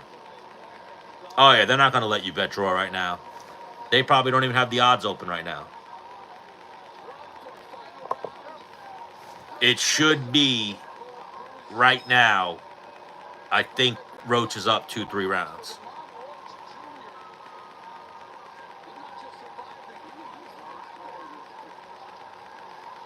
I mean, I said it earlier, any night could be this night for a guy like Tank. We've seen fights where he's had trouble early. So right now, Larry Hazard has it 105, 104. So Larry Hazard's going to score at a draw, probably. Everything is closed except the money line. What are the odds right now? Roach is plus 200. That's because it's corruption. I think Roach is ahead, but I'd have to see other people's scorecards other than Larry Hazard. Larry Hazard, their scorer, has a questionable scorecard right now. They're talking shit to each other. Good left hand just landed for Tank.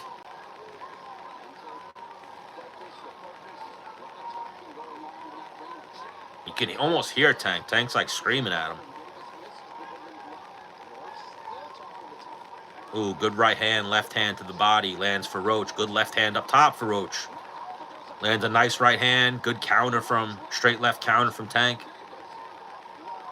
Good right hand just landed for Roach. Another good right hand. Left hook. Tank's trying to back him up with a jab. Roach clinches him, and they're like dirty fighting in the clinch right now. Referee's trying to break him up. Minute and 30 left.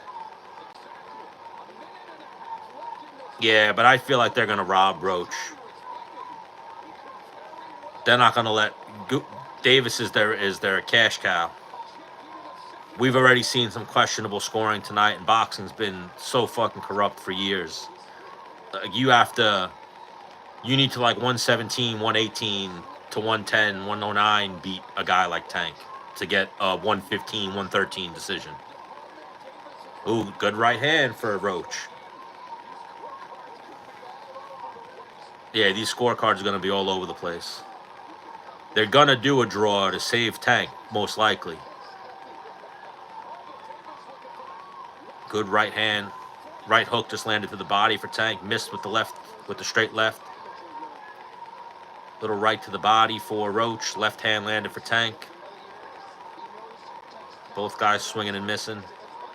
Ooh, good left hook just landed for Roach.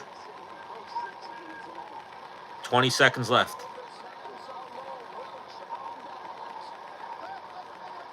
Oh, both guys wrestling each other. Yeah, I love Lisa Ann. She's cool. Man, a draw would have made you bank on this fight.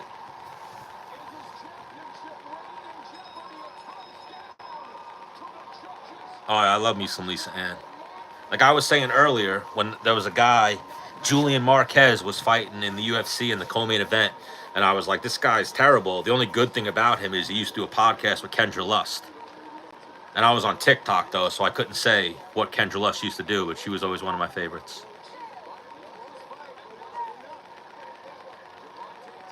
I mean, we know boxing's rigged. Boxing's terrible.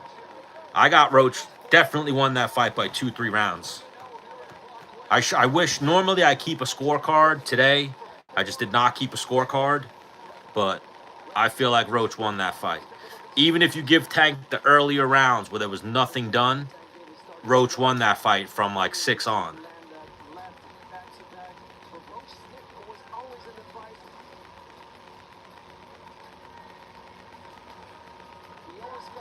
So yeah, this is going to be questionable judging. The scorecards are going to be all over the place.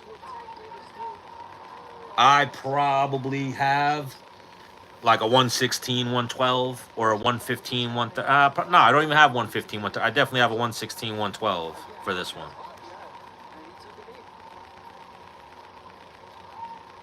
Asa Akira. I don't even know who she is. Never heard of her, but I'm interested.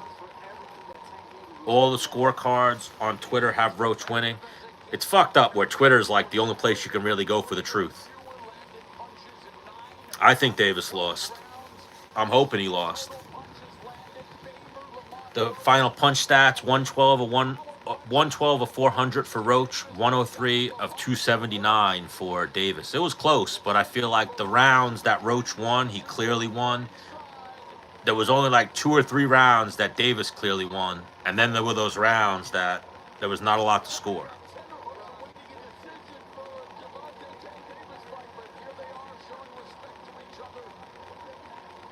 Congrats to the one guy who won 350 on a decision. Good for you.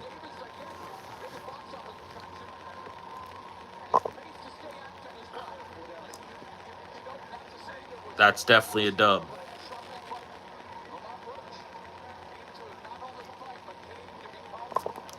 I'm rooting for Roach. I have Roach. I picked Roach. I threw a couple bucks on Roach. Yeah, it's going to be a split for somebody or a draw.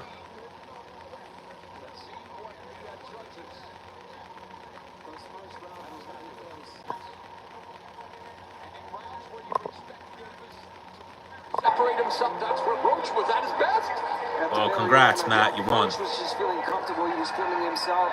Talk about knowing his opponent. He kept mentioning Let's see that, what we get. I'm nervous for this one. He said, I know Tank. We fought many times. I know what he brings, and I think that's why he felt so comfortable in there. Come on, judges. Don't be crooked. He got hit by Tank Davis many shots, and he took them. Thank you, VL. I appreciate it. Yeah, Moro. I used to love Moro with the MMA, but he's so corny with boxing. He uses too many rap music references. Anxious moments here, the tension palpable. The man who's about to relieve it. I thought the third was a clear round for Roach. Ladies and gentlemen, after 12 rounds of action, we go to the scorecards. Judge at ringside, Eric Marlinski scores the bout 115 to 113 in favor of Gervonta 115, 113. Yeah, it's a split. 115, 113 Davis. And Glenn Feldman both scored the bout 114 Draw. to 114, even a draw. That's so terrible. That's such bullshit. That's such bullshit. They robbed Roach in that. So those 114, 114 scorecards, they were probably 116, 112s. That was terrible. That was terrible. The worst is that I had that. I threw fucking, what's his name? I threw Roach 10 to win 100 just to throw something in, and then I threw 20 on a parlay with him in 2 hockey games to win 200. That's now that bet's gonna get voided, but that shit should have won. That's some bullshit.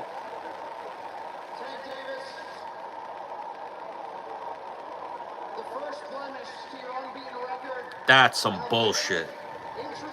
That's boxing for you, though. We saw it earlier tonight with the. I thought Pulo lost to Martin. I didn't watch the fight, but I saw all the scorecards were saying that Martin won. Oh, Roach knows he got robbed. That's fucked up.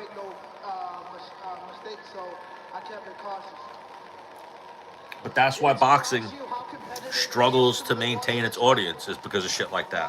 To be honest, I really made it competitive for real, to be honest. But for sure, Lamont's a great fighter. He got the skills, like I said. Yeah, UFC was rough today. It was a learned lesson. It would have, if Roach would have won, I would have got back to homeostasis, got back to at least even for the day, but now I'm still down. But it is what it is.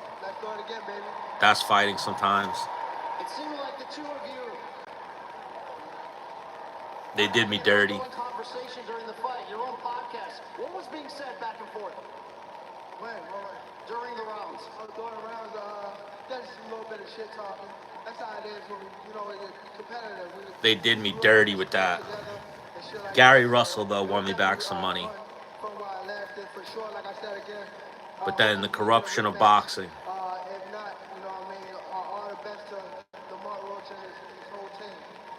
You voluntarily took a knee midway through this fight. It was not ruled a knockdown. What happened? I just got my hair done 2 days ago, and she put grease in my shit, so the shit was like, like when you sweating and things. In what world what realm can you take a knee in the middle of a round and not get a knockdown after you got hit with a punch? Like, this is real facts. Come on, man. Look at my hair. I just got my shit done. But it's all cool, man. Gervonta Davis is saying that he got punched in. Oh, not punched. He got hair in his eye. Not punched. Roach isn't marketable as Davis because, Moro. Yeah. They're both pretty hood. They are both pretty hood. But that was terrible. Who did you guys think won that fight? Anybody that was watching it, let me know in the comments who you thought deserved that decision. Because it wasn't a draw. It wasn't Tank. It was Roach. Roach got robbed today. Roach absolutely got robbed today. At minimum, it should have been 115, 113 Roach. And even that's a questionable scorecard. I thought 116, 112 was clear. Even though I didn't win tonight, I thought I did. But it's a win for me in my book. But we're not satisfied with that. We need a real W. I made like 112 on the Austin Lane Pinto fight. Yeah. Rough night for fights.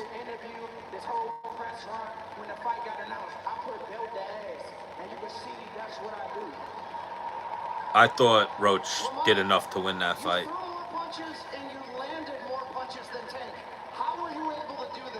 Boxing's so frustrating sometimes. Especially when you bet on the fucking underdog and he happens to win and they rob him. They fucking with my shit. Welling when they said that Grease got in his eye. But if you voluntarily take a knee and the ref start counting, it should be a knockdown. If that's Right? a knockdown, I win. Bro, the referee was up to 3. And then all of a sudden he just stopped and went, "Are you good? Like, what are you doing, Tank?" That was some bullshit. If you put in the knee he took and give him the 8 count, he should have won that fight by 3 or 4 points. Thanks for coming out. Thanks for supporting me. Thanks for loving me. Thanks for hating me. I'll be right back on this same very stage again, like I belong. Congratulations for Lamont. A breakthrough performance. But Really put your name out there. Thank you. Let's send it back to ringside and more. yeah, All right, Brian, thank you very much. Lamont officiating got me good today. Judging and retains his, gets to go back and become 130-pound champion. bullshit. But tonight, it's all That's why I've talked about it many times. There should be more judges. We need 7, even for boxing. We need 7 judges, so that way the margin of human error becomes smaller. You might get fights where it's like, all right, all 7 of them were idiots, but it makes the pool of cards and the pool of like the eyes on the fight. Like it can't be 3. I feel like the 10-9 scoring system has already been proven that it's not effective and that there's holes in it. I feel bad for Roach right there. Up in the scorecards in this fight. How about this? 2 of the 3 judges give Lamont Roach the 12th and final round. He needed those just to pull out a draw in this fight. As well as Lamont Roach fought for here, 2 of the 3 judges had to give him the 12th round just to pull out. So they're saying 2 of the 3 judges gave the 12th round to Lamont Roach, and that's how he got the draw. So they had him down going into that 12th round, which is fucking crazy. And you heard them both say, and you can see he's disappointed. Which is fucking crazy. Run it back. They definitely need to run this one. So according to the judges, Tank won the first 6 rounds. I need to see these scorecards. Davis says, hey, look, I made it tough. Certainly did that. It's interesting that they did. Yeah, I feel like the Ribovics fight was close, but damage. Ribovics should have won. And now this fight, I think this fight was even more decisive. Like I thought Roach was clearly a couple rounds ahead. Definitely wasn't a draw. But someone in the chat said it, and we all kind of knew that was going to happen. They weren't going to let Tank lose. Tank is their cash cow. You know what this reminds me of? The time that Triple G beat Canelo, and they made that fight a draw. This is what we see in boxing. Is if the cash cow guy loses, I feel like this happened last week too, on the Beater Beeve Bivol undercard. I forget which fight it was, but there was a fight on that card where their guy clearly lost, and they gave him a draw. Terrible. Fucking terrible. But they just make me pissy right now. They didn't lose a fan. I'll still watch boxing until the day I die. Even that motherfucker Jake Paul couldn't ruin boxing for me. I love this shit. But we got to do something about this judging. But they're never going to change boxing judging. MMA at least is younger, so maybe they'll change MMA judging a little bit, but they're never changing boxing judging. It's been like this for like 100 years, longer. But I can't remember what the fight was last week, but there was a robbery last week where they gave it a draw. And then just perfect example is Canelo versus Triple G. The first time. Triple G won, handed Canelo his first loss or second loss, and then they made it a draw. That's what they do in boxing. They probably have, as the fight's going, they're like making fake scorecards so that way they can hand those scorecards into the commission. And the worst is that happened in New York too. I'm from New York. I've dealt with the athletic commission. I've seen what it's like. It's very corrupt. Very corrupt, the New York State Athletic Commission. The judges, the referees, I don't even know who the fucking head of the athletic commission is, but they could all be bought. What's up, Gabriel? Oh, you're one of those guys? That's a good one. I've never heard that one. Genitalia? That's a good one. Usually it's Dixon Maez. What was the other one I saw? Dixon Maez is a good one. I know, I can read. Genitalia is a good one. I've never seen Genitalia. But I always get Dixon Maez. My favorite is, you ever see the one where it's like the two white ladies and they're like, happy birthday, Nick-a-gur. And they keep saying it over and over. Then you see the lady's face like, oh, shit. It's not Nick Gurr. But yeah, that shit's funny when people do that. And then my favorite is, you ever see the ones when they did it to Michael Bisping? I forget what the names were that they did to Michael Bisping, but they did Bisping dirty one time. But good boxing match there. Just sucks that they fucking robbed Roach like that. They did him dirty. They did him dirty. You got to do better than that, boxing. You got to do better than that, boxing. They robbed me. They robbed me of a few $100s right there. The one parlay is probably going to pay out like fucking $40 now because they're going to make that fight a draw. And then the other one, I'm going to get my fucking $10 back. Oh, the referee helping Tank. There was one round where Tank didn't answer the bell, which is one of the oldest rules. If you don't answer the bell, what the fuck? The referee didn't call time. Tank sat in his corner till like 7 seconds, 8 seconds went in the round. And the kneeling during the fight. The referee started counting, got to 3, and then went, oh, wait, you're Tank. I can't count the knockdown on you. He must have looked to somebody, and they gave him the nah, stop counting. It's Tank. Tank's our golden goose. You can't do that right now. So, great fight. It started out so slow and boring, like a lot of Tank fights do. It turned into a great fight. They were fucking scrapping.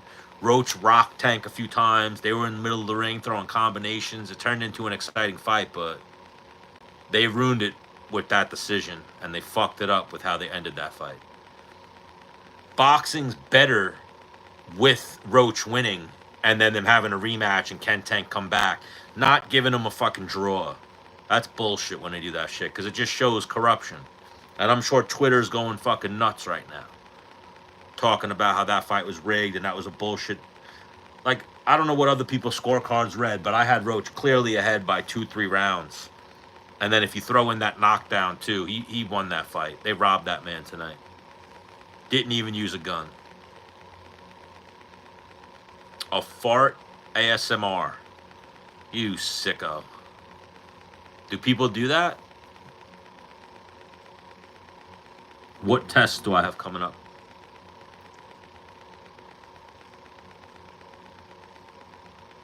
But man, that was rough. They robbed Roach tonight. Oh, I have a math test coming up. Why? Because you don't agree with my scorecard? Interesting. But I thought he clearly was up a few rounds, three to 4 rounds in that fight. At minimum, 2-3 rounds he was up in that fight. And then if you throw in what should have been a knockdown, doesn't matter if even a punch, you can't take a knee. You cannot take a knee in the middle of a round. It was almost like Tank took the knee and then went, oh shit, I fucked up, and then jumped up like that. You can't take a knee in the middle of the round. But I had a lot of fun with you guys tonight. Good day of betting, good day of fights. No big wins today. Hopefully tomorrow's another day. No fights tomorrow, just sports. But make sure you throw me a subscribe, throw me some likes, give me some comments. I appreciate it.